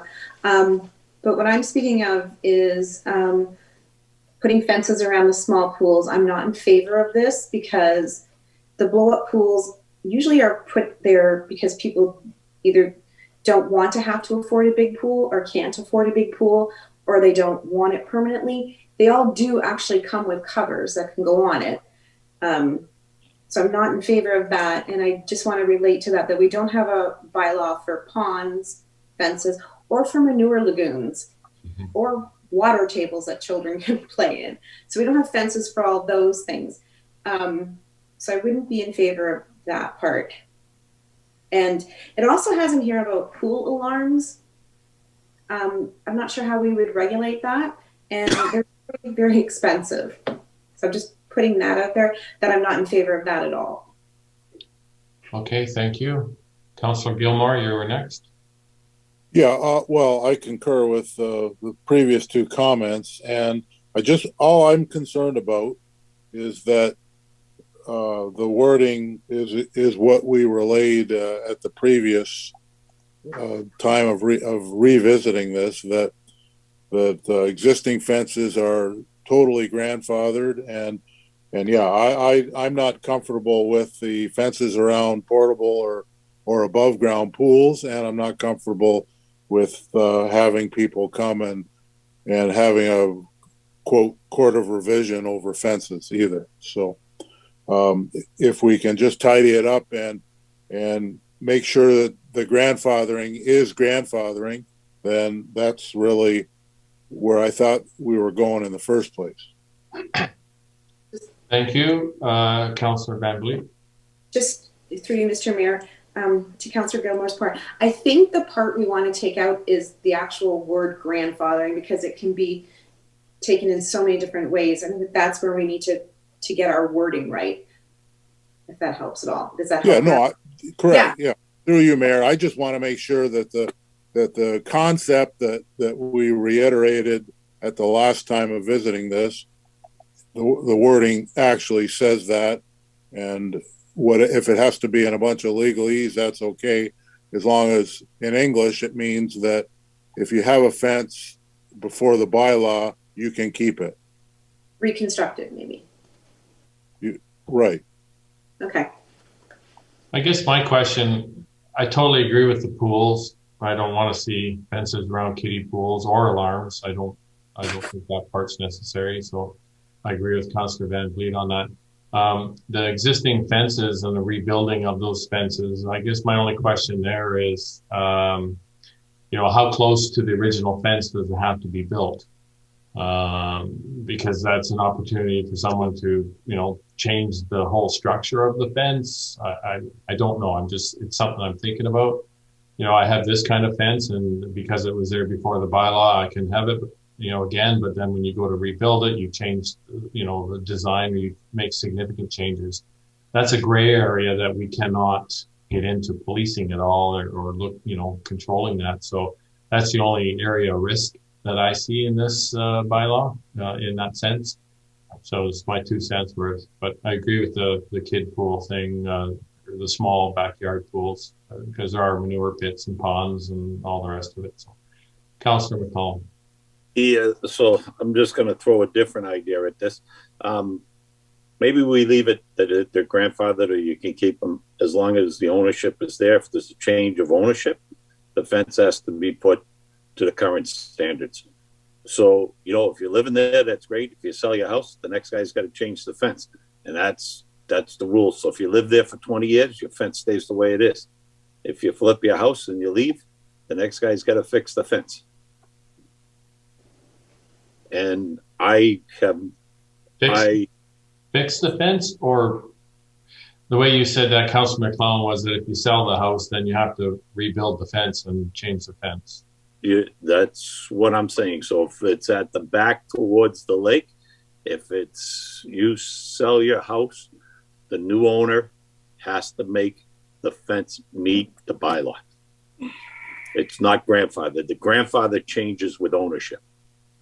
Okay, I see what you're saying. I'm not. Yeah, in the matter of 20 years, it'll clear up the whole thing, right? But in the meantime, we have a leg to stand on. Yeah, did he own the land, property? Yeah, he's still living there. It's in his name. Okay, it stays, right? Councillor Cridland. Thank you. Through you, Mayor. Again, I think our intentions were clear around, trying to get this right. And again, many other jurisdictions have done this. So I don't know the words, but I think we're saying the same thing. We don't need to add to it. So, we've got it where it's meeting the needs. If it's just clear, it's meeting the needs, or it can meet the needs.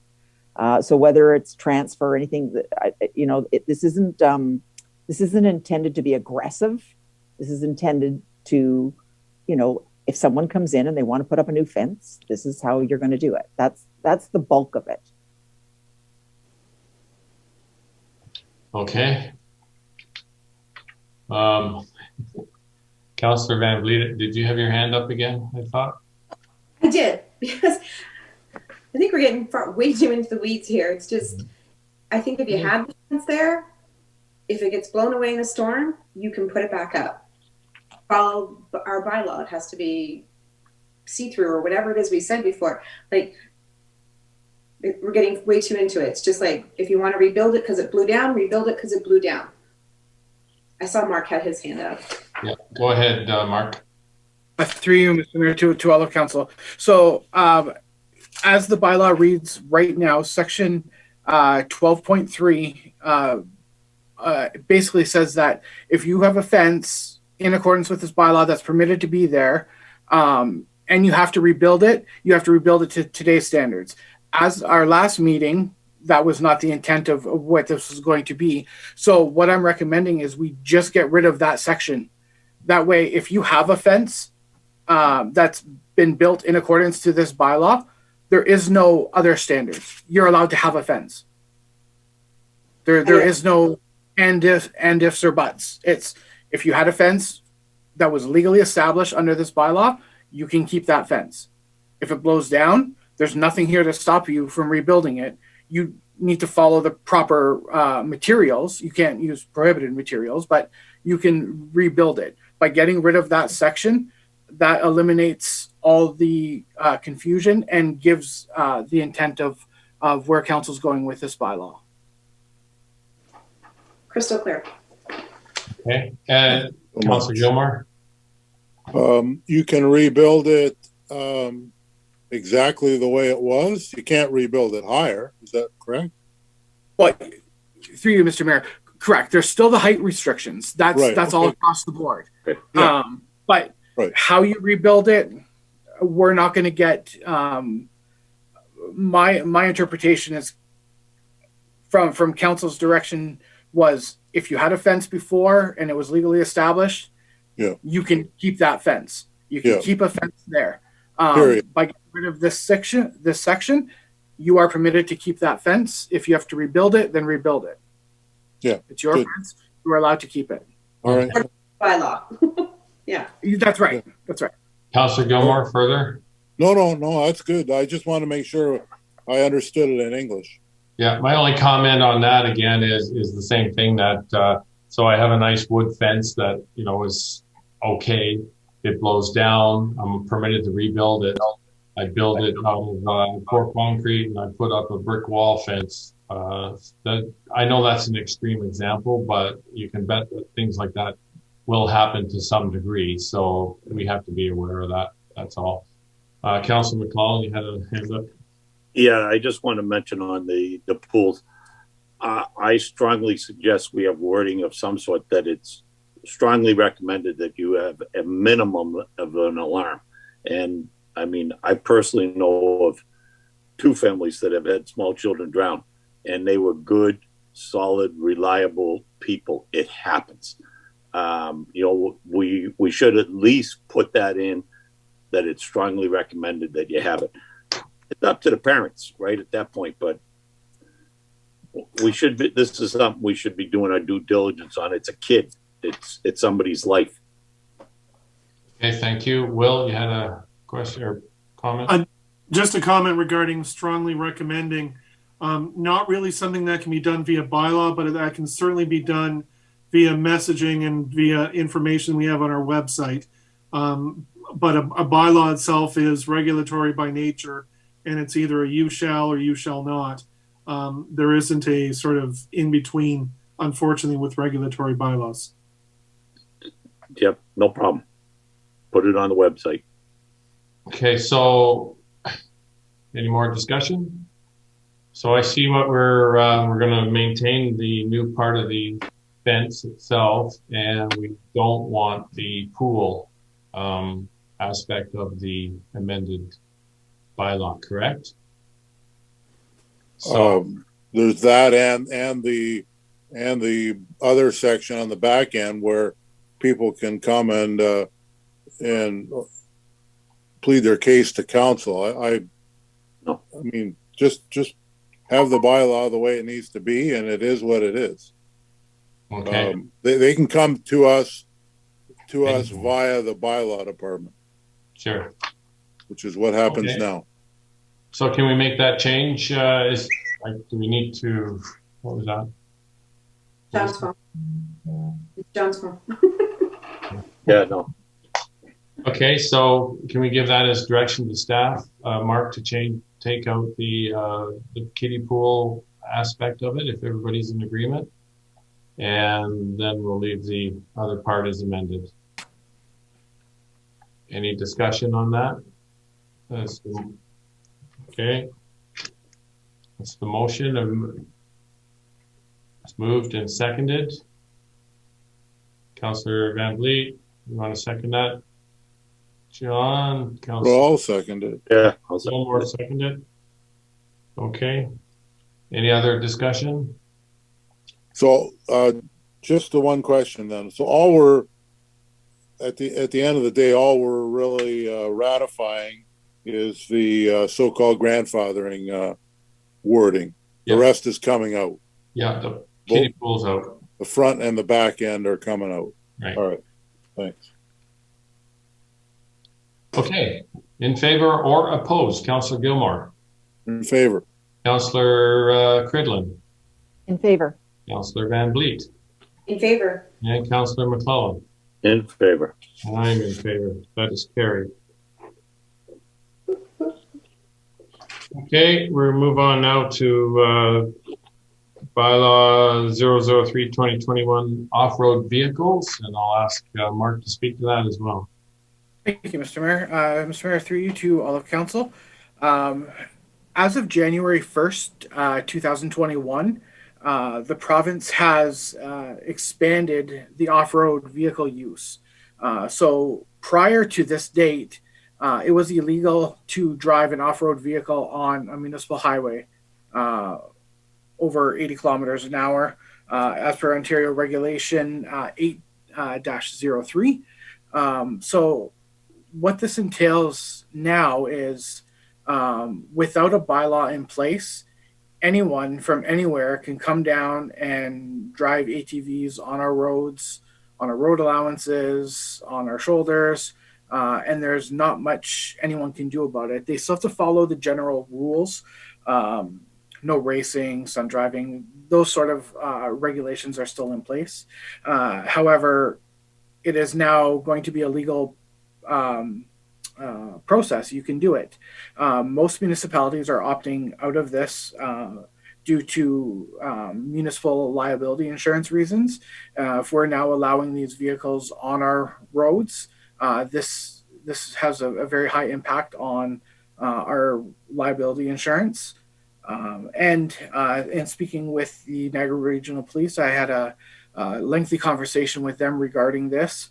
If we are one of the only municipalities that are going to allow this, and by allowing it, I mean not enact a bylaw in regards to this, we are going to get an influx of people because just like our beaches, we have beautiful beaches, people come down, we can't control that. This is going to be the same scenario. People are going to know that you can drive these vehicles in Wainfleet, and we are going to get a huge influx of people coming down using trails, our roads. And if that does happen, the Niagara Regional Police are not going to be able to do anything about it because they are permitted to do it without a bylaw in place. So staff is recommending that we do draft a bylaw and bring a bylaw forward. And with that, we can accommodate many items. One of the items that was discussed with the police is a lot of Wainfleet residents use quads and four-wheelers to, drive down the road, go to their neighbor's house, whatever. We can put a clause in this bylaw that if you're a resident, you can get a permit, and a Wainfleet resident would be allowed to drive on our municipal roads, but nobody from outside the area can. That is one of the scenarios that we're looking at if this bylaw is to come forward to council. So we're not going to restrict Wainfleet residents from doing anything that they normally would do. If anyone has any questions, I'd be happy to answer them. Okay, first we'll just have a motion to receive this report regarding off-road vehicles on township roads.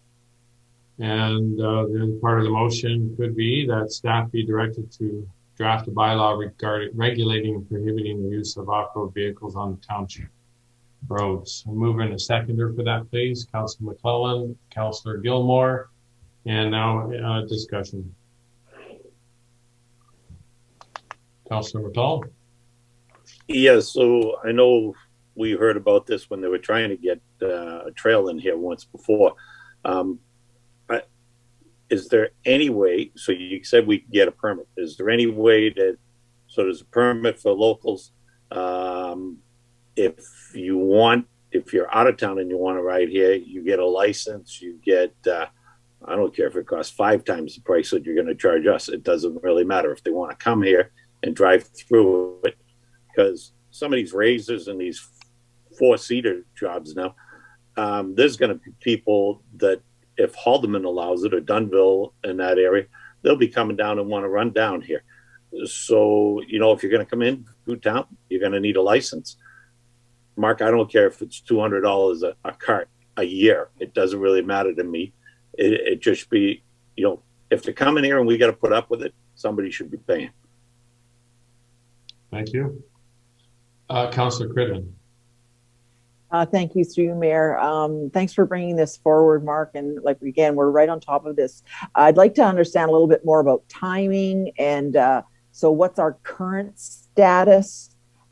Is this something we can do in 2 stages, where we can do something quickly that leaves us less vulnerable as we collect partner information or stakeholder information? This is probably, I mean, we could get this right, but maybe not the first time, as we sort of see what other municipalities are doing. So is there any kind of steps we can take, and what is it like tomorrow when we wake up? So through you, Mr. Mayor. So this was kind of taken by surprise. There was always talks about it coming through, but as of January 1st, they are legal. You can drive any 4-wheeler on a property, on a municipal road, as per Ontario Regulation 8-03, which is highways over 80 kilometers an hour. You can drive on them, and it's permitted. So that's a rule right now. Anyone can do it. So we would like to get something in place before the nicer weather comes out. I have, like I said, I've been in talks with the Niagara Regional Police, and I have reached out to a couple other municipalities that I know are drafting a bylaw, so we can kind of work together with wordings. Okay, carry on, Councillor Cridlin. I'll just wait for the other comments. Thank you. Okay, Councillor McClellan, I think, was next. Okay, so there's a couple of things. I think Rich is going to have to get involved in this. He knows the roads better than any of us. We have a lot of roads that have almost no shoulder on them. We have, like, Lakeshore Road. There's no way anybody should be riding one of these on Lakeshore Road, period. There's probably 25 other roads in town that they shouldn't be allowed on, just for either the slope or the lack of a shoulder there, right? Or they're too steep and you'll just roll over and end up in the ditch. So that's one thing I think we need to take a really hard look at and designate roads that they're allowed on. The other thing is, we should put a speed limit of 30 clicks an hour on these things, and that's it. They need to have lights. The running lights should be on all the time. They need to have mirrors, 2 mirrors on the handlebars so you can see the traffic behind you. Like, there's a whole raft of stuff that we're going to have to put into this, right? Just to make it safe. Councillor Van Vliet. Hey, Mr. Mayor, I know, Mark, you and I talked about this offline. I always thought you were allowed to do this because we've done it for years, so it was nothing new to me. You and I discussed this. The only thing, and I told you this afternoon, according to the HTA, you can't cross the highway straight. So anybody who's listening, you have to go on an angle or else you're going to get a fine. Believe me, I know that. My questions are, so somebody goes booting down my road on a quad, an ATV, what have you, and stones hit my window. and smash my living room window, who's liable? So through you, Mr. Mayor, to Councillor Van Vliet. So unfortunately, unless you get something identifying the person that was driving the vehicle, whether you have like a doorbell camera that caught it on video, or you followed the person right after it happened, unfortunately, it would be the resident's insurance that's going to have to pay for this. Okay, if I could continue, Mr. Mayor. Shoot, I forgot what I was going to say, but it'll come back. Wait. So it doesn't include snowmobiles, right? They're not included. And so it's all off-road vehicles. I have one, as probably everybody else does. They have to be licensed and insured. Ours have. So I'm assuming everybody else's have to be, or else you'll get ticketed. And what about the portion of the road, like on my road, where the side of the road is substantial, like we maintain it. I mean, the township cuts it, but we maintain it as well. You could fit like a combine on the side of our road. So are these vehicles supposed to be staying on the road? Are they allowed to go on the sides of the road and rip it up? Or is it just a free for all?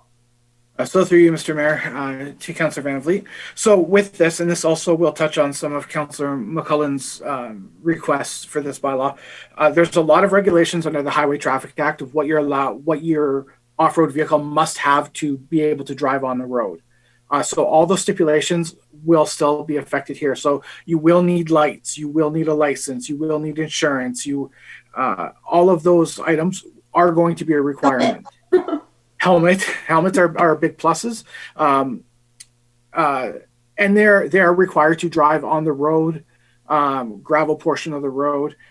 If they are driving on the grass portion, that's up to the police whether they want to enforce that, because they will be causing damage with the type of tires that are on these vehicles. It will rip up the grass, and that is damaging other people's property. However, that this is all enforced under the HTA, so only police and I believe the MTO enforcement officers have the authority to pull these vehicles over. Bylaw enforcement does not, so I wouldn't be handling this. This would be strictly a police issue. So I hope that answers your question, that if there's damage. It does. And I just have one more thing. I'm sorry I took so long, everyone. So our unopened road allowances, which everybody knows, everybody goes mudding down.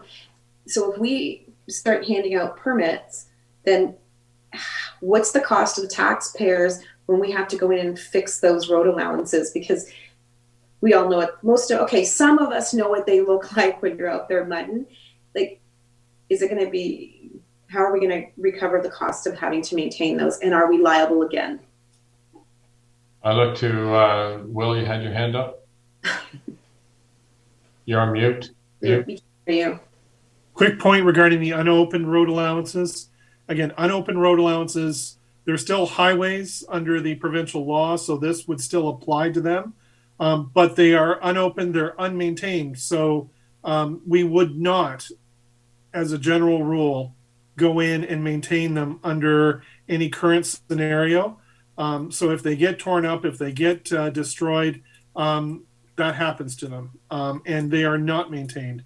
However, again, that becomes a sort of policy decision and a policy direction, and it brings in the whole liability issues again, which Mark mentioned earlier, that if we fail to maintain, even though it's unopened and it's a use at your own risk, are we still liable to get sued if somebody is, for example, injured in an accident because they hit a rut at the wrong angle or something along those lines? So while we don't have any obligation to maintain unopened road allowances, there are repercussions that arise from that. Just one comment before I finish. Again, it was mentioned earlier, on December 31st of last year, it was illegal. You could not operate these types of off-road vehicles on any township road allowance legally. On January 1st, you could, as simple as that. and we received notice on, I think it was January 4th when the notice came to us that this change had happened. So we're in that situation right now. And again, that's why we're before you this evening. Councillor McClellan. So how were we chosen to be the promised place of quads? Why are we the only ones in the Niagara region that made it? Or is there every other municipality is involved? Everybody. Province. Okay, so it's province-wide. It doesn't have to do that. Okay. Some reason I thought it was because we were rural, they were putting that on us. So again, Will, on your just to speak to that, if I could, part of the reason that we're selected, and again, not every municipality has had this legal change happen to them. There is a regulation under the Highway Traffic Act that establishes speed limits, and it identifies base speed limits in those municipalities over 80 kilometers per hour. Other municipalities under the Highway Traffic Act that aren't listed in the regulation have a base speed limit of 50. Wainfleet, because we are rural, is listed in that regulation as one of those high speed limit areas, and the province has decided that those high speed limit areas have automatically become off-road eligible. So not everyone in Niagara has had the same effect on them, but Wainfleet has. Again, I haven't looked at the reg, I'm sorry, with detail. My guess is that West Lincoln might as well, but I don't have the reg in front of me, so don't quote me on that. But that would be my guess. Usually it's townships that fall into that category. Thank you. Councillor McClellan, are you finished? No. So on that, so the unopened road allowances, that's where I said Richard gets involved in it. So we just disallow it on an unopened road allowance. You are not allowed to do it. If you're in there, you're liable for a fine, right? We write what roads you can't go on, what roads you can't go on. And if they're going to go in and tear up that, like again, for myself, I'm thinking we get a flag like the old CB antennas that has to be mounted onto the back rail or seat rail of your quad that sticks up 8 feet. And then you can see them riding around in a farmer's cornfield. You can see them in your wheat fields. You can see them anywhere. If you get a number off of them, the call goes into our bylaw because they're licensed by us. They get a complaint because Billy Smith saw them ride to his hayfield or his cornfield and they tore it up. Then you know who it was, and we go after their license. Right? Thank you. Councillor Cridland. Thank you, through you, Mayor. Really good discussion. I'm not concerned about existing Wainfleet ATV riders at all. I'm worried about people that would come. Councillor McClellan started to talk about that. They have no idea what these roads are going to deliver other than the thrill, and we don't want it past that. So I'm not clear what we can do immediately, and then we'll work it out. So I expect if we lean a little bit too far, we perhaps impact our regular residents that are doing what they're doing, and they're taking care of our place. It's if we become open, like we're open. So, people will come here and we don't have any tools whatsoever. So if we can put something in place that then lets us work this out, that's like a moratorium like we did with cannabis. Is that available to us the way the province has delivered this, or do we know that yet? Thank you. I'll come to you just in a sec. Well, I just want to put this in here. So I lean towards the way it was December 31st. Wainfleet residents know what they're doing. They're doing it. There's no issues. I mean, okay, is it following the law? Perhaps not, but they're going down on improved roads, or it's been working like that forever since they were invented. Quads were invented. So I would keep it December 31st, the exact same rule, and that people will automatically know from outside that you can't come here and do that. I believe we start trying to regulate rules about this road and not this road and this flag has to, you know what, we're going to be sitting here debating this forever. And it's sort of, you know, it comes back to like the chicken issue, you know, it worked for 20, 30 years the way it was, and we left it as it was, and it's worked fine. I believe that that's what we need to do here. And so that's how that would go. Mark, can you just make a quick point regarding Highway 3, regional roads and provincial roads, what the status of that is, please? Yeah, so through you, Mr. Mayor. So Highway 3, as you guys know, is a King's Highway, and we do have a lot of regional roads here as well. However, they would be permitted to follow those. Different police jurisdictions would have to enforce that. But it's not roads that are listed. And if you want to know what municipalities are on this list, if you go and type in Ontario Regulation 8/03, it'll give you all the municipalities that are listed that have this rule changed for them.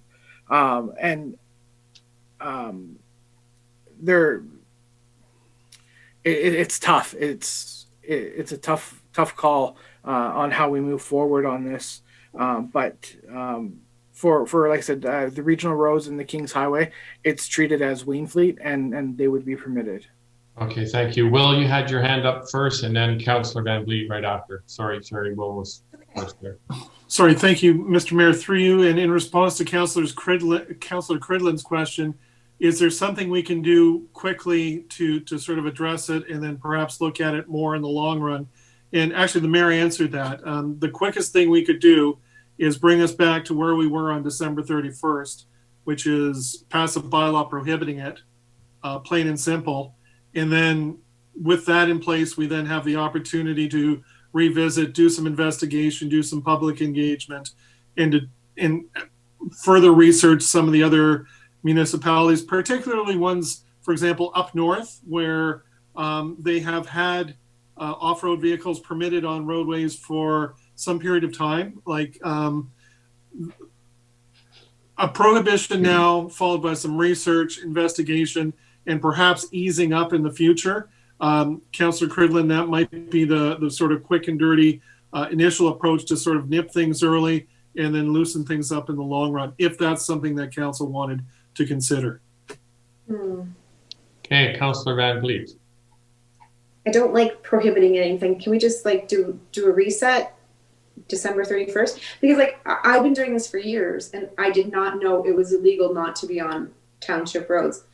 I don't have a problem with it all, or going mudding out on the roads. The only problem I have is going through on people's personal property. That's the only problem I have. And if we open up and people know it's legal to do it now, maybe they'll stay out of fields. Okay. So, thank you, Councillor McClellan. Yeah. So my only thing, and I know it happens all the time, and I'm guilty of it myself. You have a piece of property and you have a woodlot on it, and you go and cut some wood, and you come in with a gator or something. So rather than drive through the woods, you go out, you come down the town road. If we ban that, I mean, you take the chance of getting a ticket. It's happened for, like you said, it's happened since they were built. So I don't know. Yeah, maybe we just leave it the way it is, but we are taking a risk at, a guy trying to cut some wood or do something like that and haul it back on the back of a gator or UTV out of Bergs, which half the people in town own. And it's a farmer running out, or the same thing in the fall of the year or in planting time, and they're running out. They take it, right? Like, I hate to make it so they get a ticket. They've already done it. They knew the risk they were doing, but now we put it out. It's maybe the Niagara police decide to be coming out here a little more often. And that's a good point, Councillor McClellan. But I mean, really, I'm going to take a view of it like this. How many people in Wainfleet have received tickets for driving their quads or anything like that on the roads? So exactly, thank you, Councillor Gilmore. And so if it's not broke, let's not. If we start trying to regulate this and we open it up and we regulate it, I tell you, we're going to be sitting here debating minutia details of that bylaw, and nobody's going to know about it anyway. So I think we just go to December 31st and carry on. That's my opinion. I think that's the simplest way to do it. I think that's the most efficient, and people will continue driving their gators down the road, going cutting trees, and it's been like that forever. So it's one of those things, if it ain't broke, let's not fix it. So Councillor Cridley. Thank you, through you, Mayor. I'm just going to put the motion out then. So right now we've got regulating and prohibiting the use of off-road vehicles on the township roads so that it will look like December 31st. That's the idea that we're tossing around. So I'll make that, I'll amend what we've got there and make that motion and leave it out there. Do you have that down, Meredith, the motion? That prohibiting vehicles back to this, like the way it was on December 31st before the new law came in. Have a seconder for that, please. Councillor McClellan, sorry. You're getting close. It's getting late. Yeah. Any other discussion? Councillor Gilmore. Yeah, just so we're clear then. So you can still drive them on Highway 3, Wellingport Road, Regional Road 27. So you can still drive it to 2x4 if you like, as long as you live on the highway. And if you want to drive it on Perry Road to get to the highway, a quarter of a mile, you may or may not get a visit from NRP. And that's about the end of it. Correct. Yeah. Well, the way it's been. Yeah. Sorry? On the municipal roads, yes, the way it's been. On the highways now, it's free sailing. Yeah. Yeah. And that'll cover us off on liability on our end, and nothing's particularly going to change for any resident because they've been doing this for years anyway. Yeah. And I just want to go on the record, Councillor Cridlin does not own an ATV. So if Councillor Van Vliet says everybody does, I can guarantee you she does not.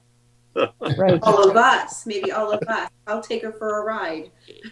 No, thanks. I'll pass. Okay, so and again, the door's not closed for us to look at this later. So, if there's community groups and anybody locally that wants to come out and talk to us now, great. But we've kept it the best we can while this starts to roll out in Niagara, let's say, or neighborhood. So this isn't to be, something that is more prohibitive. That's not the intent. It's just to sort of set us where we are for right now. Yeah, and it may be just, like I say, the chicken issue here in the village was exactly the same thing. We just let it. We'll see. Fixed it, and it just carried on the way it did for 30 years. So it's the same. Good. Councillor McClellan was next. Oh, okay. Terry, go ahead. No. I was just going to point out that my understanding, and I've read the regulation because I just bought a side-by-side not too long ago, and you're still it's just for hauling wood. It only goes 40K, but you're still required to travel 30 kilometers an hour below the posted speed limit on any road. I'm pretty sure that's correct, Mark. So that would mean that if you're traveling through Wainfleet Village, you can only travel at 20K. Otherwise, you'd be subject to a ticket. So, and on Highway 3 out in the middle of out in the open, you're limited to 50K. Is that? I just want to make sure that's correct, Mark. If you're still there. Yeah. Through you, Mr. Mayor, to Councilor Gilmore. That would be correct. That is a stipulation in the Highway Traffic Act. But just to clarify things, Highway 3 and regional roads are still part of Wainfleet, so you would not be allowed to drive them. They're just enforced by someone else. Niagara Regional Police won't come out for an ATV on Highway 3. It would be OPP. Yeah. But under Ontario regulation, it says Wainfleet. It's Wainfleet as a whole. It doesn't separate the highways. Okay, well, the wording was municipal highways. So basically that means if they transit the municipality, any road that transits the municipality then. That's my understanding of it. Is it's Wainfleet as a whole, but I can look into this further before we bring something back. Yeah. For Okay, well, clarification. we need to know exactly Yeah. what I find it hard to believe that we can legislate on behalf of the province or the region. However, nothing surprises me anymore. The one component that we're missing here is we must make exceptions for emergency vehicles. For example, we have our own Kubota on the back of the fire wagon there that may have to go down the road, and want to make sure that we write that in as an exception. And anyone else, the ambulance, I don't know, you guys can put your heads together, Mark, with Morgan, and come up with that, but so that we include those vehicles are okay to drive on the roads. Councillor Cridland. Thank you. Just based on Councillor Gilmore's comment, if we cannot use this tool, I didn't want this motion to be limiting the staff to come back with their alternative, right? So this is, I mean, you're getting this in front of us as early as you possibly could. Thank you. We'll just wait for your report. Okay, Councillor McClellan. One last question. Do you need a driver's license to be on the road? Yep. Yep, and insurance. Okay. So it's not going to become the new method for DWIs. Okay. And that doesn't matter anyway. Any person operating a motor vehicle while impaired doesn't matter. No, but the guys that drive the e-scooters lost their license. They all buy them, and now you can drive without it. Yeah, they're not motorized. So. Yeah, that's what I'm trying to figure out. Okay, so the motion's on the floor. I think we've got that hammered out. Mark is going to work away at that and bring it back to us. So the direction was, as we're all aware, I don't think I can remember it all now. So in favor or opposed, Councillor Van Vliet. I'm sorry, what am I in favor of? I'm really lost all of a sudden. Yeah. The motion was that we would take it back to December 31st status. There would be an exception in there, build it into the bylaw for emergency vehicles. And I think that was it, wasn't it? Was there more, Mark? That was it. Just clarification on regional and Kings Highway roads. Right. But that was about it, yeah. Okay, so we're back to it being illegal to drive them. Same as it was December 31st, before the province dumped this on us. Okay. Can we come back to me? I'm not sure yet. Sure. Councillor Gilmore. In favor. Councillor Cridland. Wait, Meredith wants to talk. Oh, Meredith. Oh, sorry. Sorry, just for clarification, so we're just right now voting on the amendment, correct? Because we have a mover and seconder for the amendment. Okay, yeah. So we'll vote on the amendment the amendment is to take it back to the December 31st status. I don't know the correct wording for that, but we'll get that figured out. The December 31st status where they were all prohibited on municipal roads, and that that's the amendment. So, okay, so voting on the amendment only. Councillor Gilmore. Favor. Councillor Cridland. In favor. Councillor McClellan. In favor. Councillor Van Vliet. In favor, till we figure it out.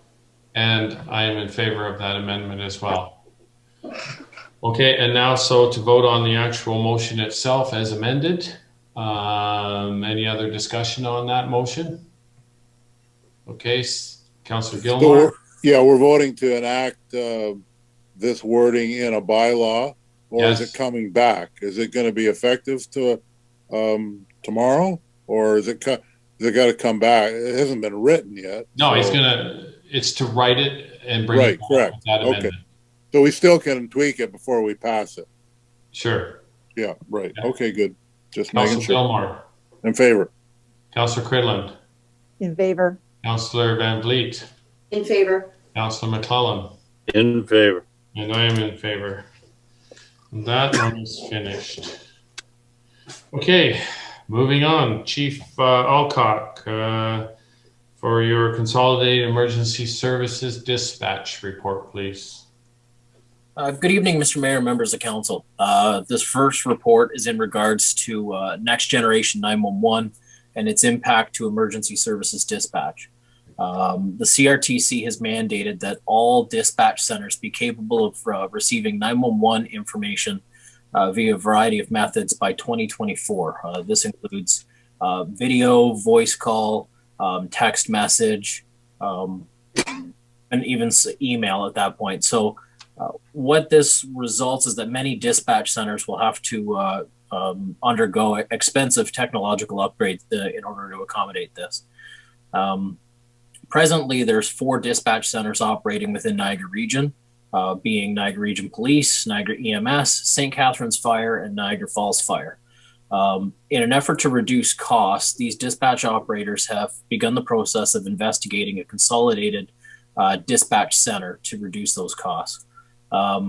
Currently, dispatch to Wainfleet is provided by St. Catharines, and that contract is set to expire December of 2022. There has been some discussion that all the users of the consolidated center would have to move or potentially move to the public safety digital radio system that's currently operated and maintained by NRP. This move would result in large cost increases, both capital and operational, which is why we didn't go down that path in 2019 when we did our radio system upgrade at that point. We have been requested as a stakeholder to provide our comments regarding the consolidated system, and this report's requesting that council authorize staff to participate in the review, provide comments, and investigate alternative dispatch options should St. Catharines not renew the contract at the end of December 22nd, 2022. Thank you.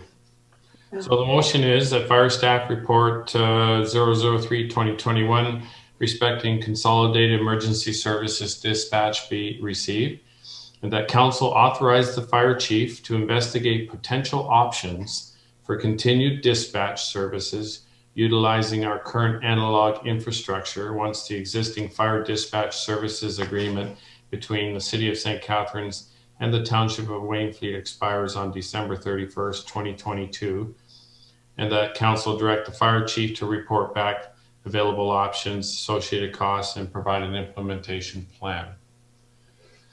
Okay, mover seconder for that, please. Councillor Van Vliet and Councillor Cridland. And now discussion and questions to the Chief. Councillor McCall. Yeah, through you, Mr. Mayor. So, Chief, so we're on analog right now, I take it. So if the CRTC has said everybody has to go to digital, if we find somebody else for 2 more years, it's really just a Band-Aid, right? So St. Catharines doesn't do it, and you find Hamilton does, or Simcoe does, or whoever it is. It's really just a Band-Aid that we're going to put on to get over a hump. And if we buy anything in between, it's only a 2-year fix, and then they're useless, right? Is that correct? No, through you, Mr. Mayor. So this is where, unfortunately, the report that was presented to Regional Council, it kind of muddies the waters. Dispatch centers have to be capable of receiving the information through a variety of methods. How that information gets to the first responder on the truck, I'm not going to have a screen on my radio seeing the video the dispatch center is getting. At the end of the day, all my radio is for voice communications. So the CRCT is not phasing out analog radio communications yet. It may happen tomorrow. It may happen 10 years from now.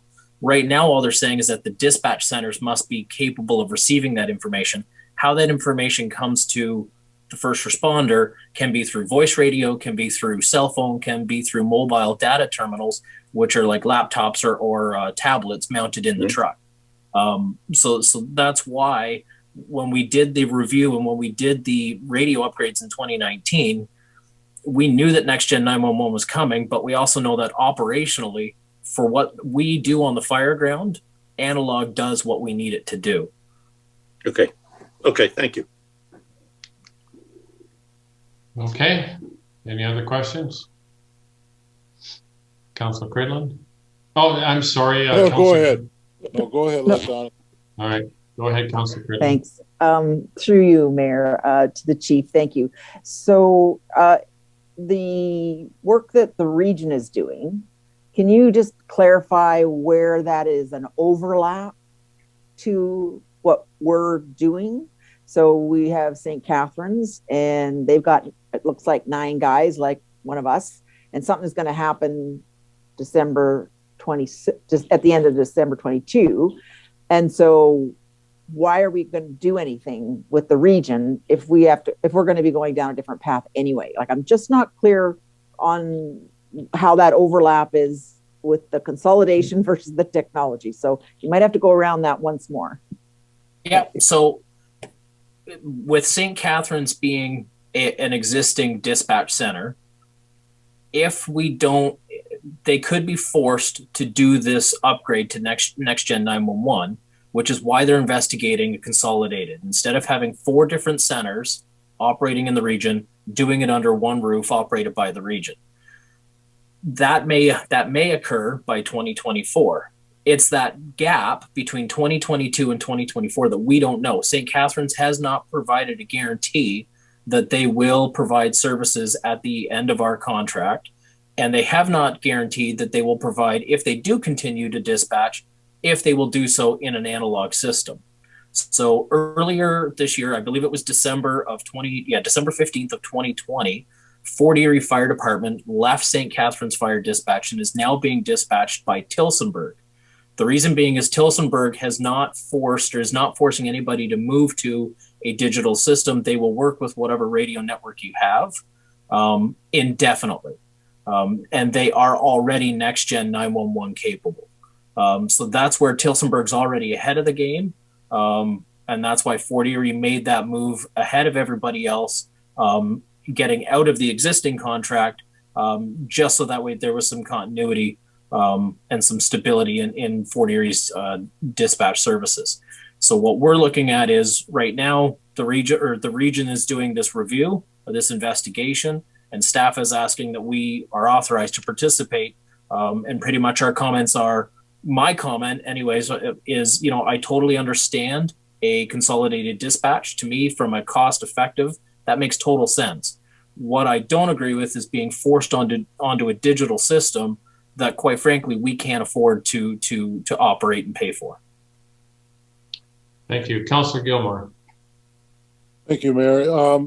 I just need my memory refreshed. If I remember, and it might have been late in the last term, but I don't know when we entered into a contract and bought a bunch of radios. And if I remember right, it was $143,000. Now I could be right out there. I'm just wondering, when did we enter that? When did we spend that money, and on what? And is that part of the contract that's expiring in 2022? Or and again, I apologize, I could be off base, but that number sticks in my mind. I just can't remember the timing of it. So in early 2018, during the budget process, Chief Smith had presented to the previous council that radio upgrades were needed. At that time, Niagara Region was offering, through St. Catharines, was offering a finance option to get into the police system. That never occurred. Chief Lee Smith moved on before executing that. And upon my arrival, I conducted kind of my own review of our network, of our systems. And it was the cost of the digital radios as well as the subscription fee that was incredibly cost prohibitive. Over the course of a 10-year lifespan of the radio, we were going to spend in excess of well over double or triple what our analog system is. So in 2019, that is when I proposed to council that we do a wholesale upgrade of our analog equipment. And that was for $104,000. That was maintaining our existing repeater, keeping the repeaters, our mobile repeaters in our trucks. And it was all new user gear, portable radios, mobile radios, that kind of thing. provided that we still operate our own tower site here at Public Works. What's happening now is with the region doing this consolidated review of the dispatch centers, one of the topics of discussion is bringing all the users of that consolidated system into the one digital radio network. And that's where I take issue is I would love to be a part of the consolidated system, the consolidated dispatch, that makes sense, provided that they accommodate our existing analog infrastructure and not force us down the path of this expensive digital set. And if they do, there's always Tilsonburg. Exactly. And so what I'm asking council's direction now is to authorize me to investigate alternative options should this review and report go to regional council, and part of that be the migration of all users to the P25 or the digital system. Councillor Gilmore, you had further. Just a follow up. Chief, are you aware of what Haldeman County uses? Does Tilsonburg dispatch them? No, Norfolk and Haldeman County are both dispatched by St. Catharines. Both of them operate in their own analog networks as well, and they have not given any indication as to what they plan on doing at the end of 22. With that said, there are 5 other municipalities in Niagara region that all operate analog systems: Niagara on the Lake, Thorold, Welland, Port Colborne, Wainfleet, and Fort Erie, and we've all said the same thing. We would love to see a consolidated center, but we're not paying for a digital system. And in addition to that, just Morgan didn't mention it, but the testing between the digital and the analog is superior for fire services. So we just bought all those radios. They should last a long time because they are analog, and it's a better system for fighting house fires and stuff.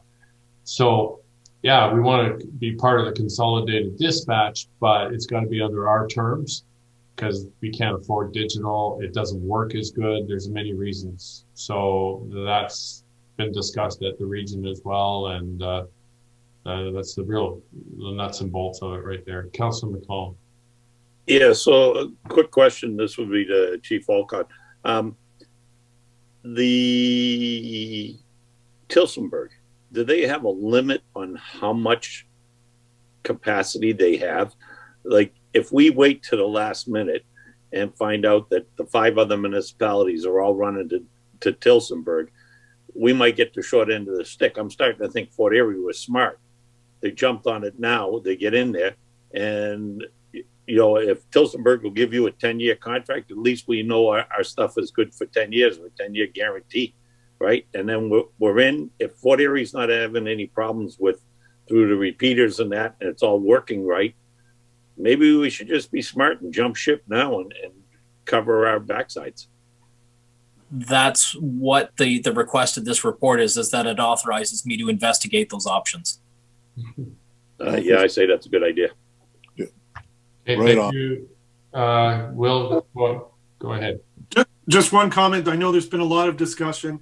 And again, maybe the chief can correct me if I'm wrong, but I think there have been improvements to the digital systems over the years, and the sort of initial sort of quality concerns that we had with digital when we did our evaluation a couple of years ago, those have been or are in the process of being addressed, such that the new digital systems, which again, as the chief mentioned, are significantly higher from an initial purchase.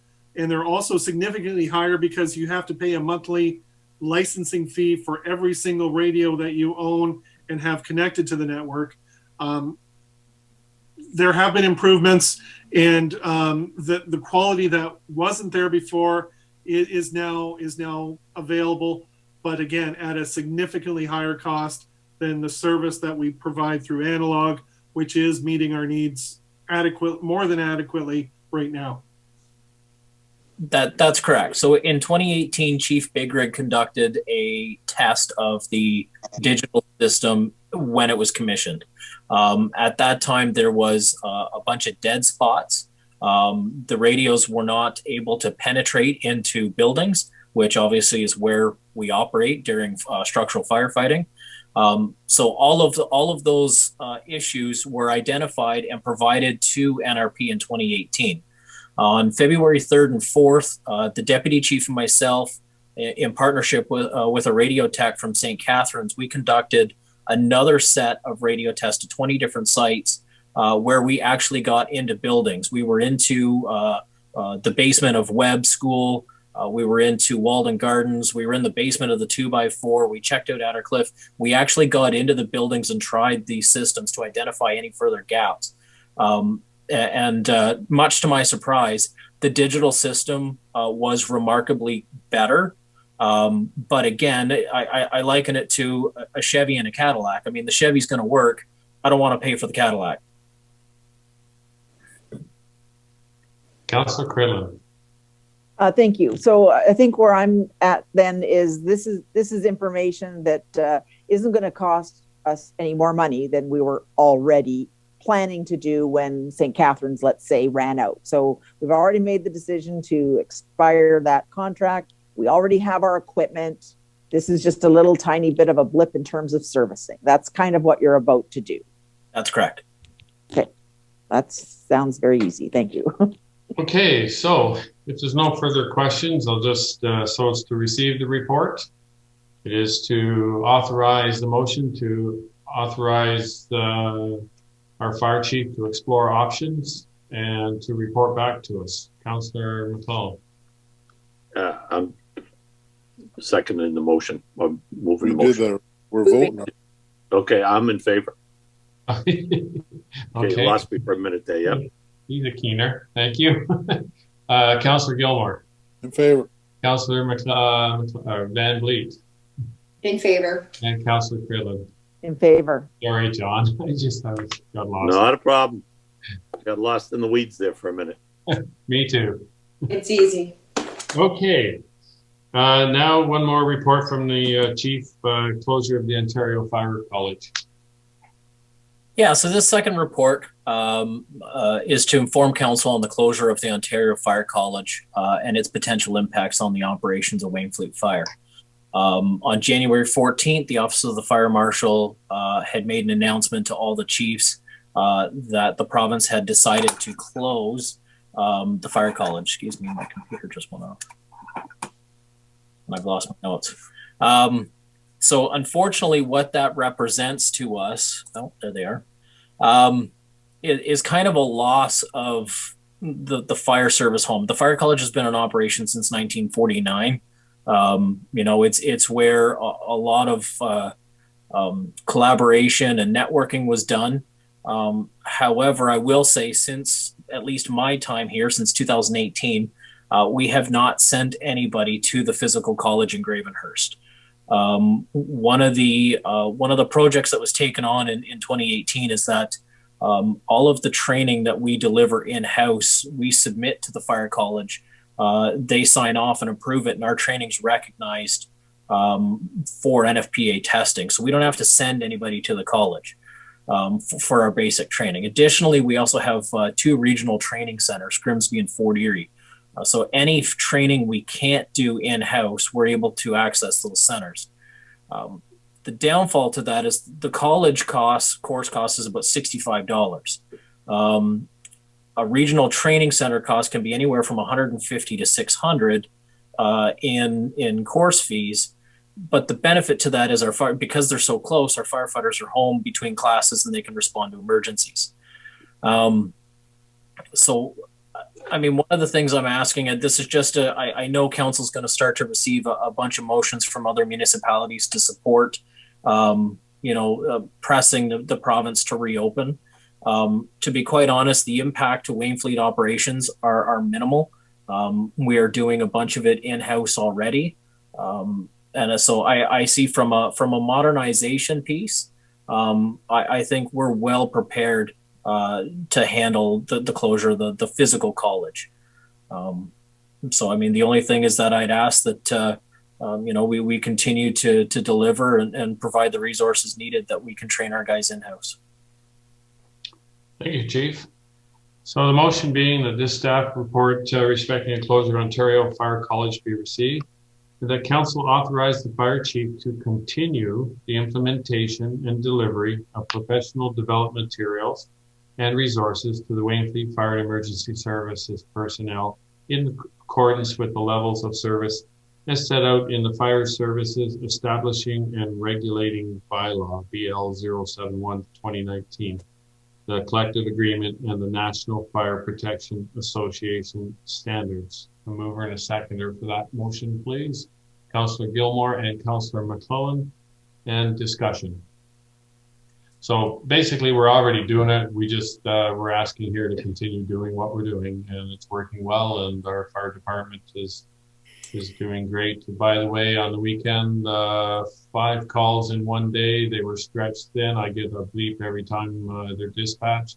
And I was like, wow, it was 5 or 6 calls that day. So they worked very hard. So just wish to extend my congratulations to the entire fire department for working hard on that day. I'm sure everybody was a late night for them. Thank you, sir. Okay, so that's the motion. We have a mover and a seconder on that. And now we need to have any further discussion. Seeing none. And yay or nay, Councillor Gilmore. Favor. Councillor Cridlin. In favor. Councillor Van Vliet. Yay. Yay. And Councillor McClellan. In favor. And I'm in favor. So that is carried. Thank you very much. Thank you. And let's move on to planning staff reports. And we look to our planner, Ms. Ivins, to speak to the extension of Lakewood Beach Properties Limited. Thank you, Mr. Mayor, to you and all of council. The current lapsing date for the Lakewood Beach project for final approval is March 22nd of 2021, so in a couple of weeks. And so while the developer is close to clearing all of those conditions, there's a couple of major outstanding requirements that are still outstanding, and we're working through the details on those. In my report, I've noted, 2 of those being the municipal responsibility agreement. That's in its final form with the region and is likely to be executed within the coming weeks. And the other major piece is the condominium agreement between the developer and the township. So we had a draft agreement prepared in the fall, and that is currently undergoing a peer review.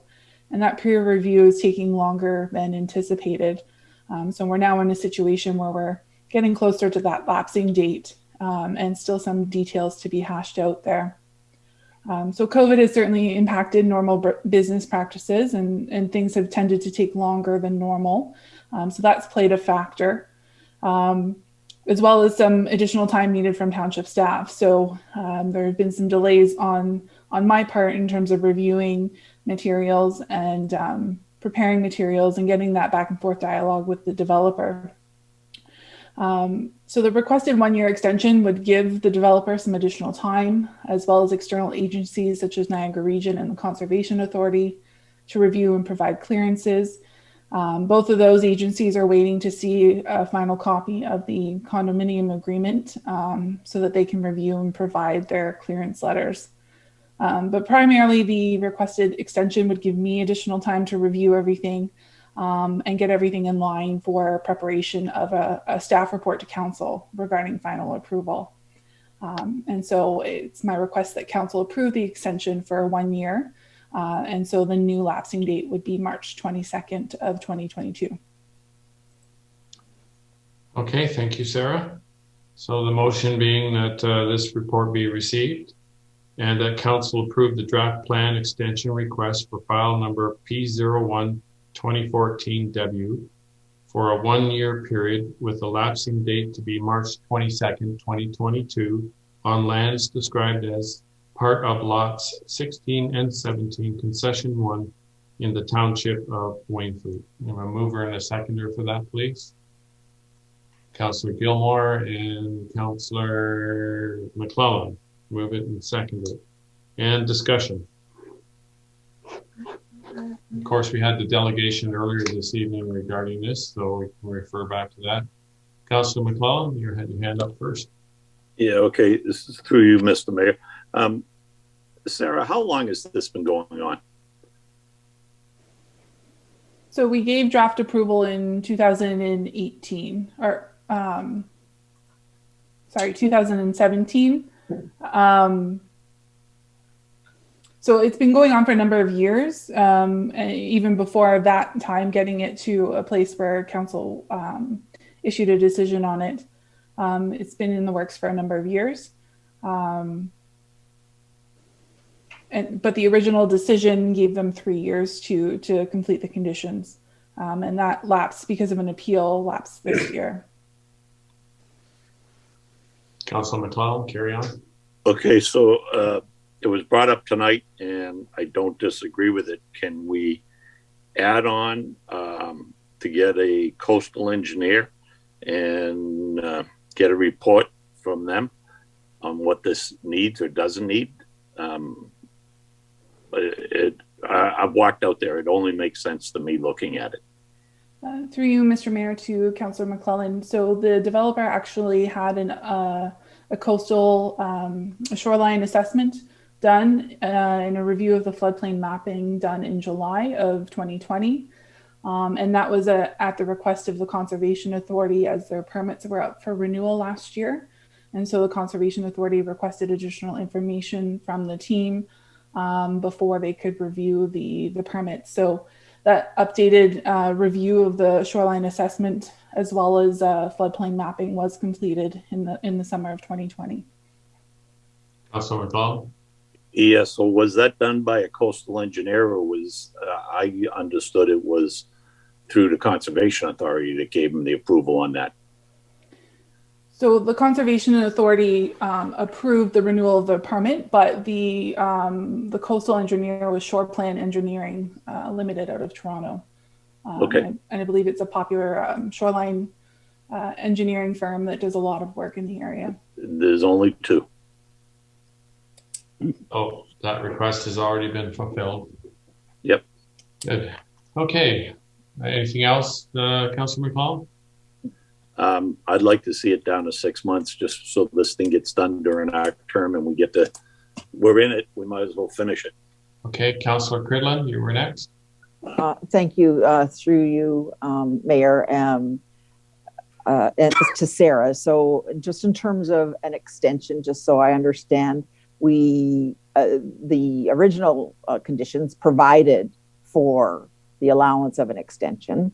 I think what you're helping us with is that, we're taking as much time as we can to get this right as well. So we're not choosing to rush it, but if we need to, we can certainly start, shortening the timeline once we're ready. So the extension, if we granted this as requested, can it be granted? Can it be executed again, or is there only one chance for this extension? When I look at the file too, I do see that it's obviously protracted, and if the developer's not able to meet what we're asking for in our agreements that we're putting in front of them, and they're taking more time because they don't like things, well, then he's pretty much running out of time. So maybe just on the extension, if it could happen again, that I would want to avoid that. In the Planning Act, so they would be able to request an additional extension if they wished or choose to. So there's no limit on that. However, that is a decision of council every time that request is made. So, I mean, part of the reason for this extension request is we're close to the finish line. I'm just not comfortable that we can get there within the couple of weeks that we have left.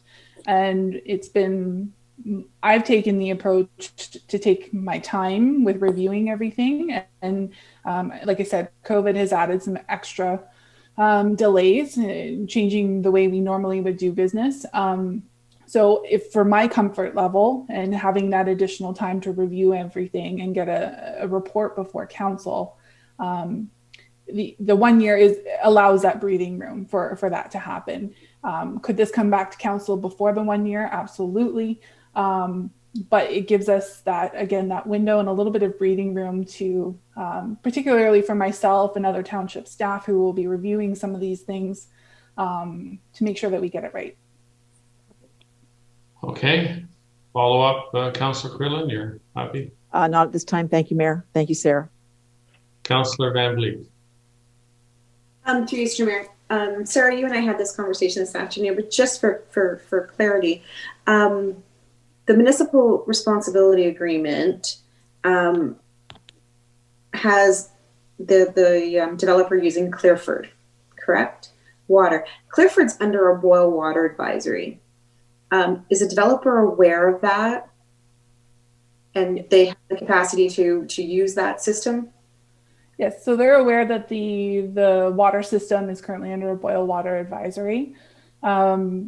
And I know I've been working with Clearford. There's some improvements that are needed to their plant on Augustine Road that will help address that boil water advisory.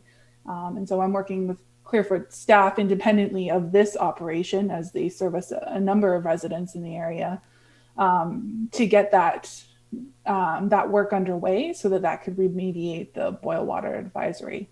But the developer is aware that is in place. And the hope is that, that can be rectified with these improvements required to the plant on Augustine Road. Okay, thank you. And I have one more. I think, Richard, if you're still there, you would answer this. Is the road use agreement up to date between Clearford and the township so that Clearford can access into the condominium development? Your worship, yeah, everything that Sarah's had as far as the various components in the road use agreement will be included in the draft subdivision agreement.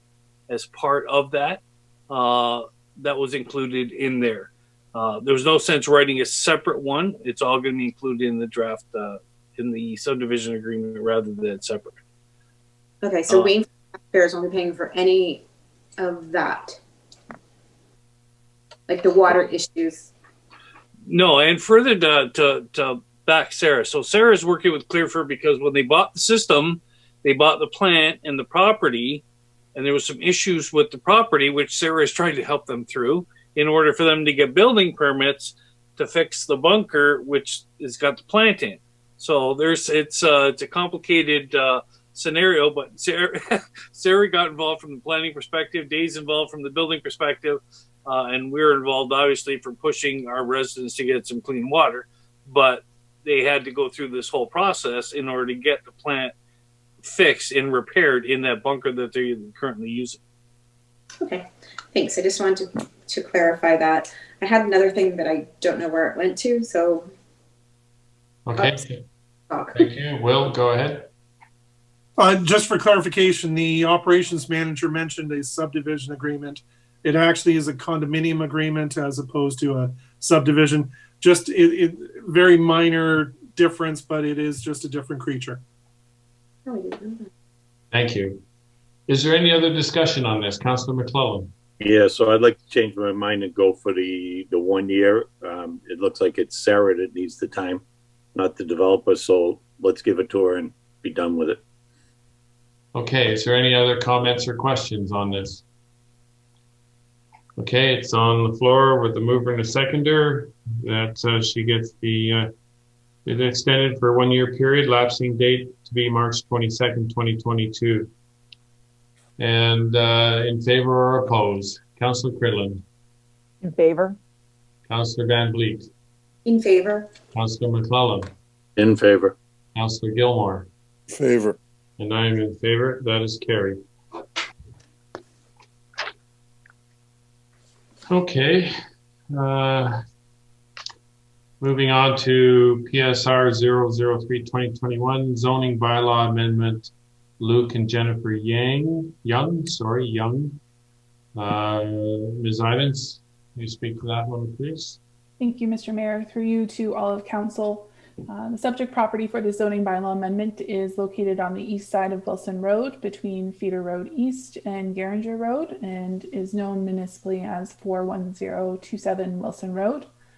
The zoning amendment is required as a condition of approval for the severance of a surplus farm dwelling application that was provisionally approved by the Committee of Adjustment on January 20th.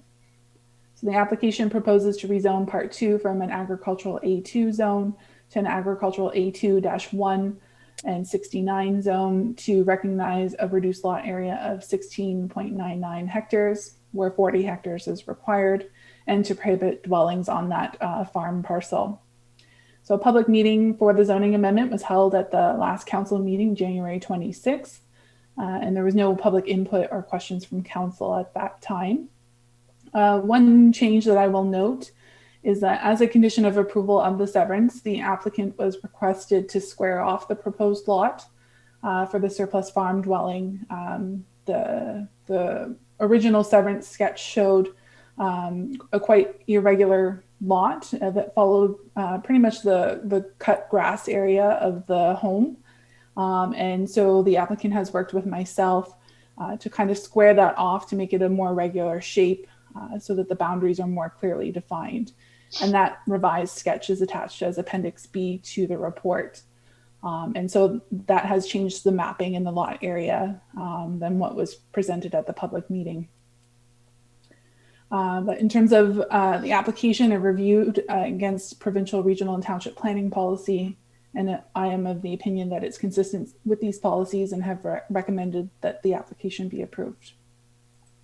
Thank you. And so the motion is that the planning staff report be received, and that zoning bylaw amendment file number Z01-2021W for lands described as concession 4, part lot 9, known municipally as 41027 Wilson Road, be approved for the reasons outlined in PSR 003-2021, and that the application be deemed consistent with the provincial policy statement 2020 and other matters of provincial interest, and that the zoning bylaw amendment attached as Appendix D be adopted. Have a mover and a seconder for that, please. Councillor McClellan and Councillor Van Vliet. Any discussion? Councillor Cridland. Just one question through you, Mayor, to Sarah. It's still a very large piece that we are severing off from commercial. From agriculture. I really like that it's been squared, obviously. Is there a reason why it's so large and not into the 1 hectare or 1 point something? This is basically 4 acres plus now that we've taken out of what was already a smallish agricultural parcel. So just before we vote on it, if you could just comment on that, that would be great. Thank you. Yes, through you, Mr. Mayor, to Councillor Cridland. So part of the reason for the lot size is there's a number of features associated with the dwelling that kind of expand out from the location of the dwelling. So there's a pond, there's an extensive drainage system that previous owners installed, including some catch basins and swales that contribute to the drainage of not only the farm field, but primarily the residential, the house, dealing with drainage associated with the house. And then additionally, there were some old farm buildings that were torn down, burned, and then buried. And so those lands are no longer viable from a farming practice. So the applicant has requested that those lands remain with the residential use, as they're not feasible for farming for the farmer. Thank you. Okay, any other questions or discussion before we vote? I see none. So in favor or opposed, Councillor Cridland. In favor. Councillor Van Vliet. In favor. Councillor McClellan. In favor. And Councillor Gilmore. In favor. And I am in favor. That is carried. Okay, move on to the next planning. Sarah, would you speak to the next one, please? Councillor McClellan. Just one thing. My battery, I'm burning it up faster than it's charging. So if I go off, or can we pick this up a bit, one or the other? We don't have a lot to do, so if we can move right along, we might get there before you battery dies. Go ahead, Sarah. Okay, through you, Mr. Mayor, to all of council. So this zoning bylaw amendment is for a subject property located on Wellandport Road between Highway 3 and Milford Road, and it's just outside the limits of the hamlet of Hendershot Corners. The property is currently zoned agricultural A2-1, which is not permitted dwelling, and that's due to potential land use compatibility issues with adjacent industrial uses. So the application proposes to rezone the subject property to an A2-70 zone, which permits a dwelling with a minimum southerly side yard setback of 70 meters. The application also proposes to establish environmental protection overlays on the subject property to protect the natural heritage features that are present. As part of the application, the potential land use compatibility issues were evaluated in accordance with the Ministry of Environment guidelines, and it concluded that the proposed 70-meter southerly side yard setback would be an appropriate mitigation measure to mitigate any impacts to the occupants of the future dwelling. So Niagara Region also requested that warning clauses be registered on title to the property to warn all future owners of that there may be occasional impact from these uses. And this is an additional mitigation tool that can be done through a development agreement.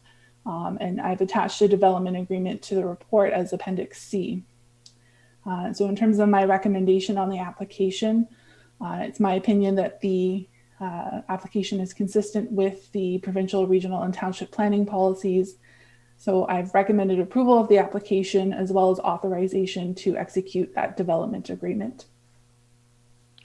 Okay, thank you. So the motion on the floor will be that planning staff report PSR 004-2021 be received, and that zoning bylaw amendment file Z02-2021 debut for lands described as concession 5, part lot 39, be approved for the reasons outlined in PSR 004-2021, and that the application be deemed consistent with the provincial policy statement 2020 and other matters of provincial interest, that council authorize the mayor and clerk to execute the development agreement attached as Appendix C, and that the zoning bylaw amendment attached as Appendix D be adopted.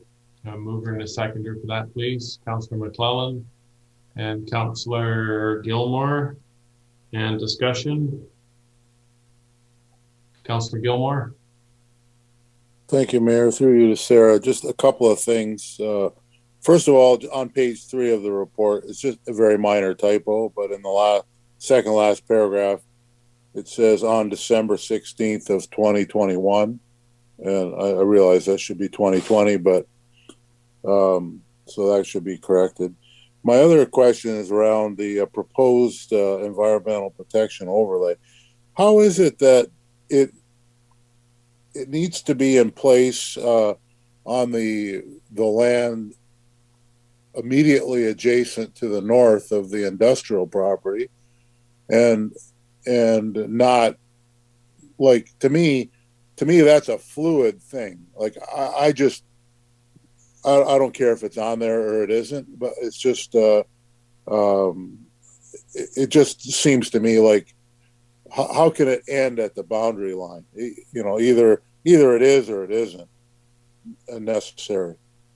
And of course, it would continue to the north, the north, because that's further agricultural land. But there again, it's only applied on this little parcel. So to me, they're not defined that tightly, in my opinion. I'm just curious how they come up with these this rationale. Through you, Mr. Mayor, to Councillor Gilmore. So the request for the environmental protection overlay came through the pre-consultation in terms of the consultant working for the property owner, and more so of a good faith gesture to recognize that there's natural heritage features that are currently unmapped on the property. And so through the zoning bylaw amendment was an opportunity to recognize those features. So you're correct, those features are not limited to this particular property. There are surrounding properties that also have natural heritage features, but there's only this application for this property. So we've gone through and mapped what needs to be considered as part of the environmental protection overlay as it relates to this property only. When we look at doing a review of the zoning bylaw or even our official plan, we can have a further look at the mapping of natural heritage throughout the township, not just in relation to this property. Yeah.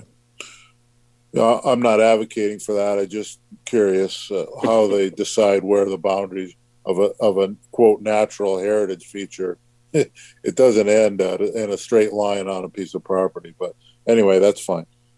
That's all. Okay, anything else? Councillor Cridland.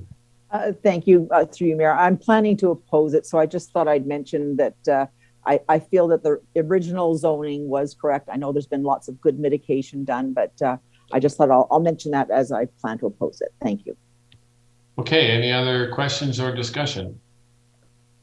Okay, seeing none, the motion is on the floor. And so we will begin with Councillor Cridland. Opposed? Okay, Councillor Van Vliet. In favor. Councillor McClellan. In favor. Councillor Gilmore. Favor. And I'm in favor. That is carried. Okay, moving on to the next zoning one. Ms. Ivins, would you like to do the third one, please? Thank you, Mr. Mayor. Through you to all of council.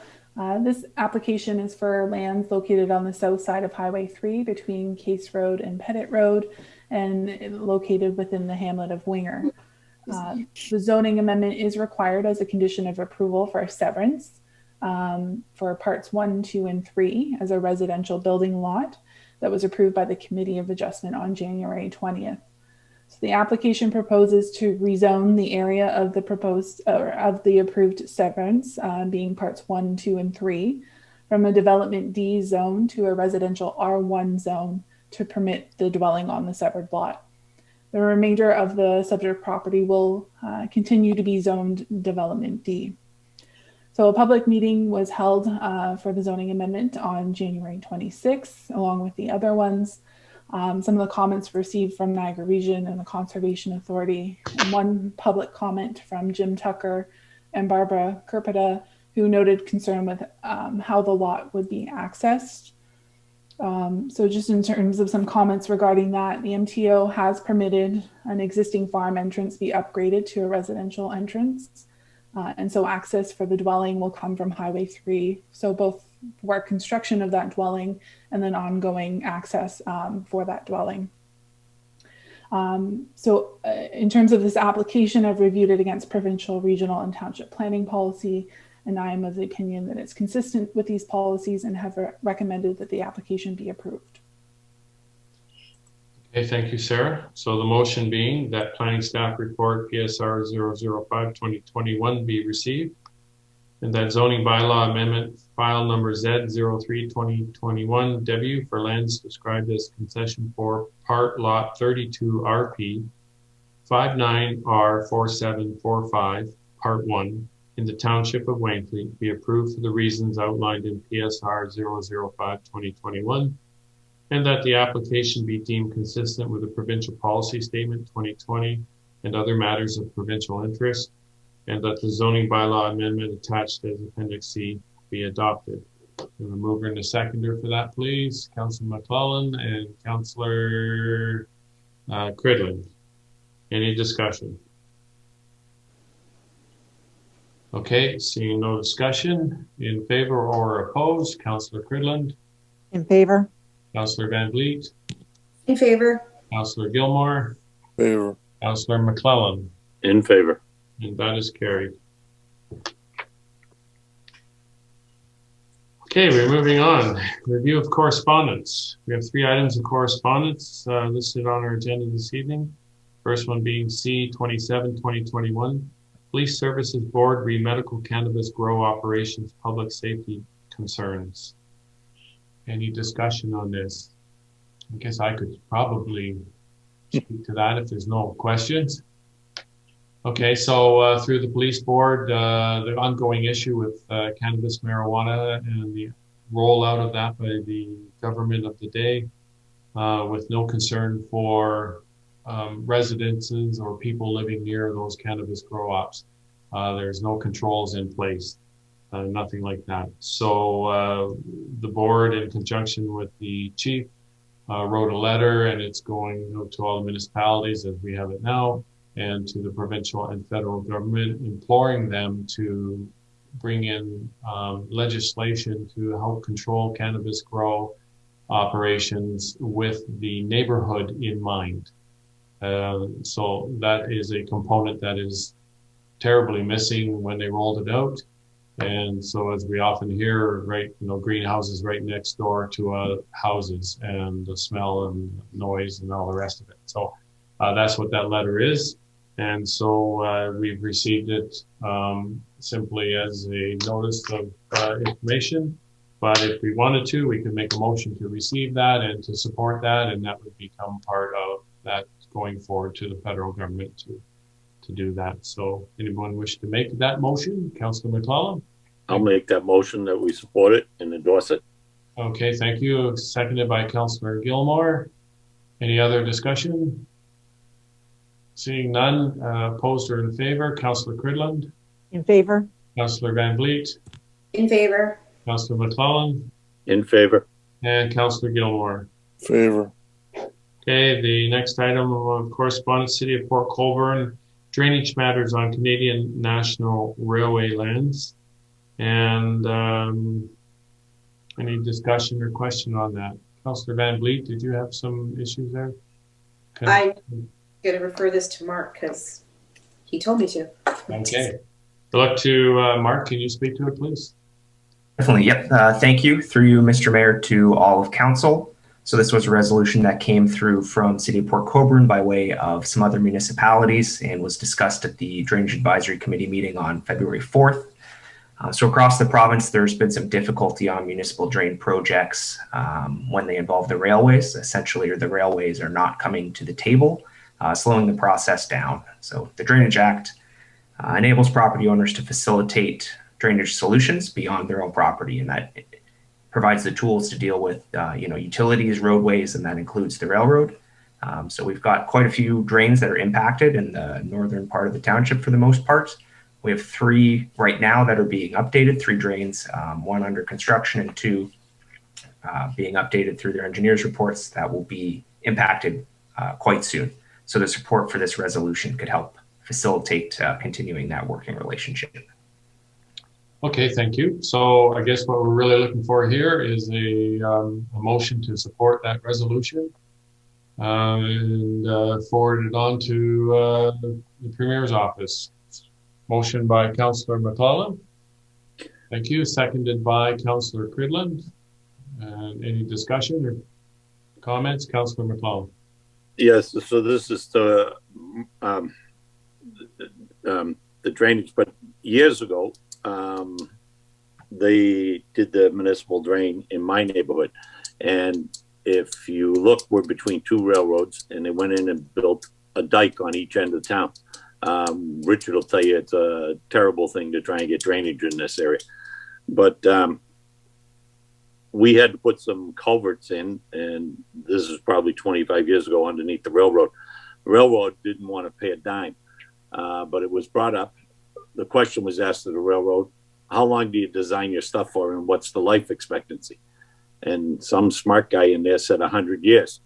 So the question went, and I think it was the drainage super at the time. Well, there was 1,000 acres of land here or more, and you put a bunch of 12-inch culverts in. Ended up, the railroad paid the whole bill for cleaning it up. So I think it's how you ask them the questions. But I remember as a resident, I was very happy to see that the railroad picked up the bill. So. Okay, thank you. Any other comments before we vote on this resolution to support? I just want to add that they're not picking up the bill, John. They're stopping us from doing our work. That's what they're doing. Yeah, by not coming to the table. Yeah, they're stopping us. We're just to help them out. Anything further? No, I'm good. Okay, sorry. Councillor Cridland, in favor or opposed? In favor. Councillor Van Vliet? In favor. Councillor McClellan? In favor. Councillor Gilmore? Favor. And I am in favor. That is carried. The next item of correspondence is simply a letter that I wanted to just simply draw to the council and community's mind, just about the impact of our parking laws and when we put up our signs and the people that are impacted. This is from no relation, obviously, Dale Gibson and Mary Lou, I think it is. And this can just be receiving just information. But I'm going to reach out to these folks here and just see the impact, and they can't have parking. They can't, excuse me, they can't do a garage sale anymore. They can't. Their concern is the no parking signs and that. So I just have a motion to receive this, and I'm going to look after this myself. Councillor McClellan, and seconded by Councillor Van Vliet. Any discussion? Councillor Gilmore? It does beg the question, where are we at as far as, quote, staying ahead of the curve that we talked about last fall and dealing with problems that we dealt with last year? Yeah, go ahead, Will, is better. Oh, go ahead, Will. Through you, Mr. Mayor, to council. Again, staff are continuing to work on dealing with some of the issues that we faced, parking, beaches, all that sort of stuff. We plan on bringing a report back to council after the conclusion of budgets and before May 2-4 weekend hits. So we have sort of a window there that we sort of targeted, and that is what we are shooting for. Hopefully to give you guys as a council sufficient time to digest, review, and move forward with a decision. Thank you. CAO and I have had discussion on the beaches. We've had discussions on the parking, and we've actually had a number of those discussions since even November, I think. So it's on our awareness for sure. We don't want to have what we had last year. So, okay. Where are we at on that one? Motion, and now to vote in favor of receiving it. For information, Councillor Cridland. In favor. Councillor Van Vliet. In favor. Councillor McClellan. In favor. And Councillor Gilmore. Favor. And I'm in favor. That is carried. Are there any other additional items in the correspondence that anybody would like to lift and speak to? Councillor McClellan. Yeah, so I don't know if we talked about notices of motions, but I sent something through to Will. I got an email, but I didn't get a chance to read it, Will. I got home just by the time this thing started. But I'd like to make sure it goes on. It's fill bylaw, and I'd like to make sure we talk about it next council meeting. Okay, so that notice of motion is accepted. I see our clerk making note of that. So that we'll expect that motion at the next meeting. Okay, seeing nothing further, we'll move on to the bylaws. And those are that the following bylaws be read and passed the 16th day of February 2021. Bylaw number 004-2021 being a bylaw to amend zoning bylaw number 34-2014 with respect to those lands forming part of Lot 9 Concession 4 in the Township of Wainfleet, known municipally as 41027 Wilson Road. And bylaw number 005-2021 being a bylaw to amend the zoning bylaw 34-2014 with respect to those lands forming part of Lot 39 Concession 5 in the Township of Wainfleet. And C, bylaw number 006-2021 being a bylaw to amend zoning bylaw number 58178 with respect to those lands forming concession for part lot 32 RP 59R4745 part, I think it says 4 in the Township of Wainfleet, part 1. I don't know what, I can't read that number. Sarah, are you still there? Does that matter? We're okay? It's part 1, yeah. Part 1, okay. In the Township of Wainfleet. That was the motion. Have a mover and seconder for those, please. Councillor McClellan and Councillor Van Vliet. Any discussion? Seeing none. Councillor Gilmore. I'm just curious if Councillor Cridland wants us to vote on them separately. Split them. You know, it's just, thank you. It's bumpy. It's been accepted. I was defeated, so I will just accept council now. Thank you for asking. Yeah. Yeah. All right. Okay. Any other discussion, questions? Seeing none, in favor or opposed? Councillor Cridland. In favor. Councillor Van Vliet. In favor. Councillor McClellan. In favor. And Councillor Gilmore. In favor. That is carried. Notices of motion. Councillor McClellan, you've already stated it. No, I have another one that I didn't get out there at that time. That was the important one. We also should have a notice of motion about short-term rentals and get something going on that. So we'll have something coming forward next council meeting as well. Okay, so you'll have a notice of motion on that as well? Yeah. In regards to short-term rentals. Airbnbs or that type of thing, right? I'm not so worried about. Right. Okay, thank you very much. Closed meeting. Don't think we need that. Are we finished with our closed meeting from earlier? We got it all in.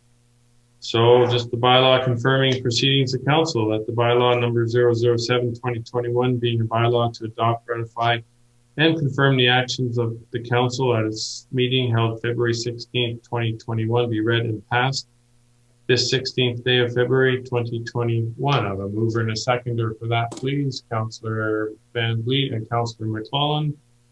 Any discussion in favor or opposed? Councillor Cridland. Favor. Councillor Van Vliet. In favor. Councillor McClellan. In favor. Councillor Gilmore. Favor. That is carried. There's no other business. Thank you very much, everybody. That was a pretty long haul, but we got her done. Yeah, sorry about the technical difficulties there. That's nothing. Well, I look forward to the day we're all back sitting there again. I can't wait. Oh, I can't wait. Maybe next time. We'll see. Let's make that happen.